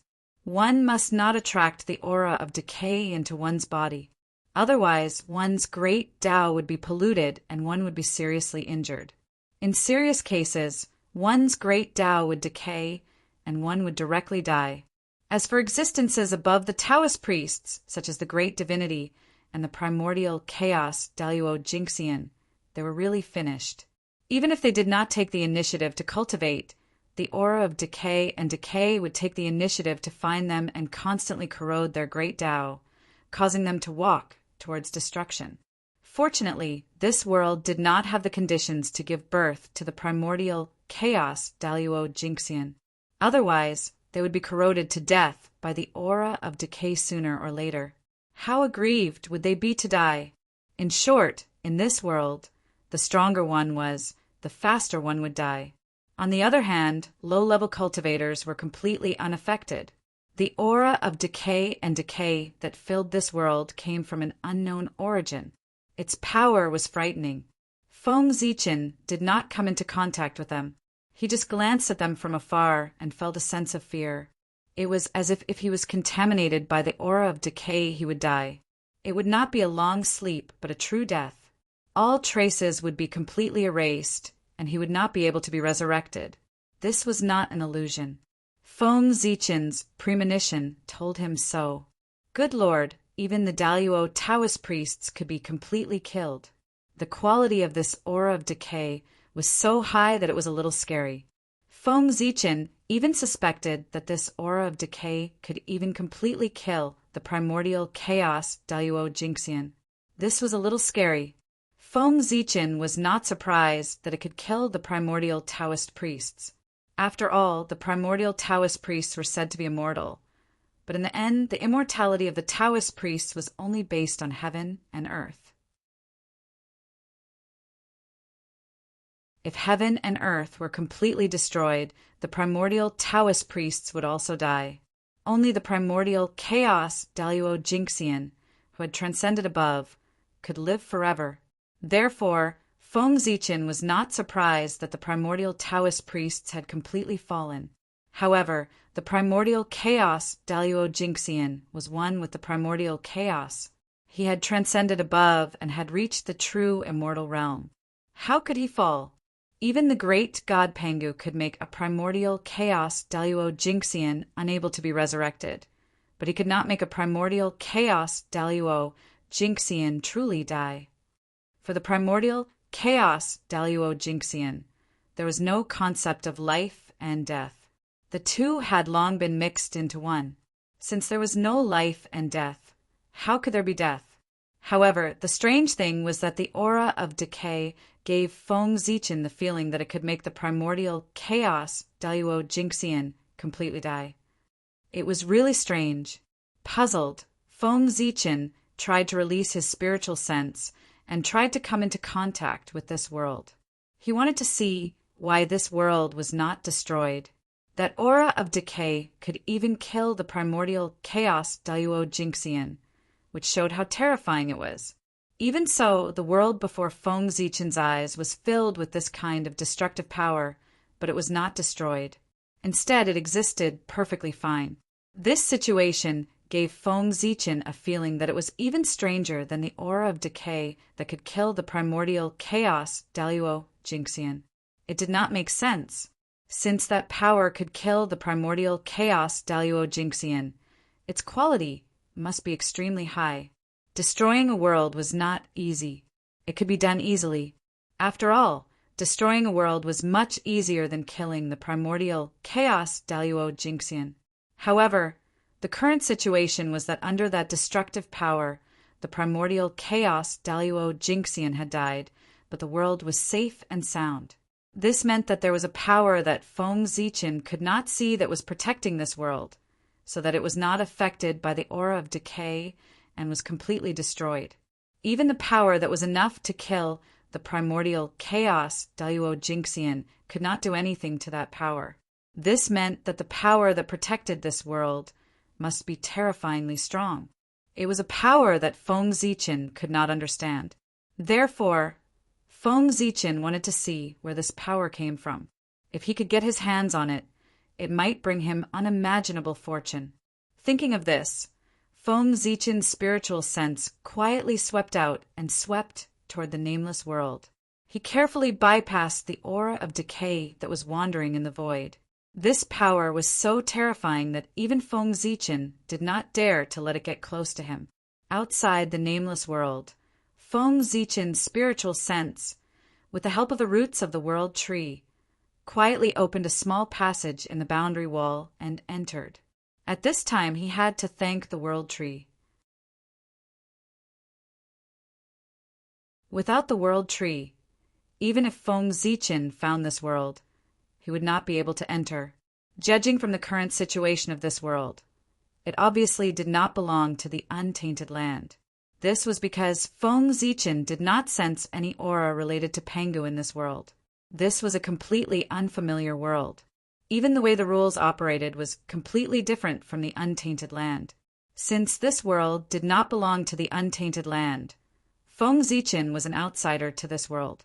In layman's terms, Feng Zichen from the outside world was an extraterrestrial demon and was not welcomed by this world. If he rashly barged in, he would definitely be targeted by the will of this world and expose himself. However, with the world tree, everything was different. The world tree had the ability to communicate with all worlds. No matter which world it was, it would not have any defenses against it. It could easily enter. Thanks to the world tree, Feng Zichen could also silently sneak into this world. After entering this nameless world, Feng Zichen did not wander around. Instead, he released his spiritual sense and tried to communicate with the rules of this world to learn the basic situation of this place. Asking for directions was something that only low-level cultivators would do. Experts would directly communicate with the heavens and earth to obtain the information they wanted. Using the world tree's disguise, Feng Zichen successfully deceived the rules of this world. He began to search for the information he needed from this world. First, it was the origin of this world. He tried to use his supernatural power to look back on the past of this world. Then, Feng Zichen discovered that he had failed. This world did not have a past. It was completely destroyed by the aura of the end. Feng Zichen looked back and saw the endless tide of destruction. He was so scared that he did not dare to investigate further and quickly retreated. Then, Feng Zichen tried to check on the native creatures here. This time he did not encounter any problems and succeeded easily. Then, Feng Zichen saw that in this world there are temples, heavens, hell, and divine mountains. Then, Feng Zichen's expression became strange. Guess what he saw? He actually saw angels, demons, giants, dragons, elves, and a series of races that were both familiar and unfamiliar. Although it was familiar, Feng Zichen had often heard of them in his previous life. Although it was unfamiliar, it was indeed unfamiliar because he had only heard of them but had never really seen them. But at this moment he really saw them. This world is really strange. It's a bit like the mythical world recorded in the Western legends in my previous life.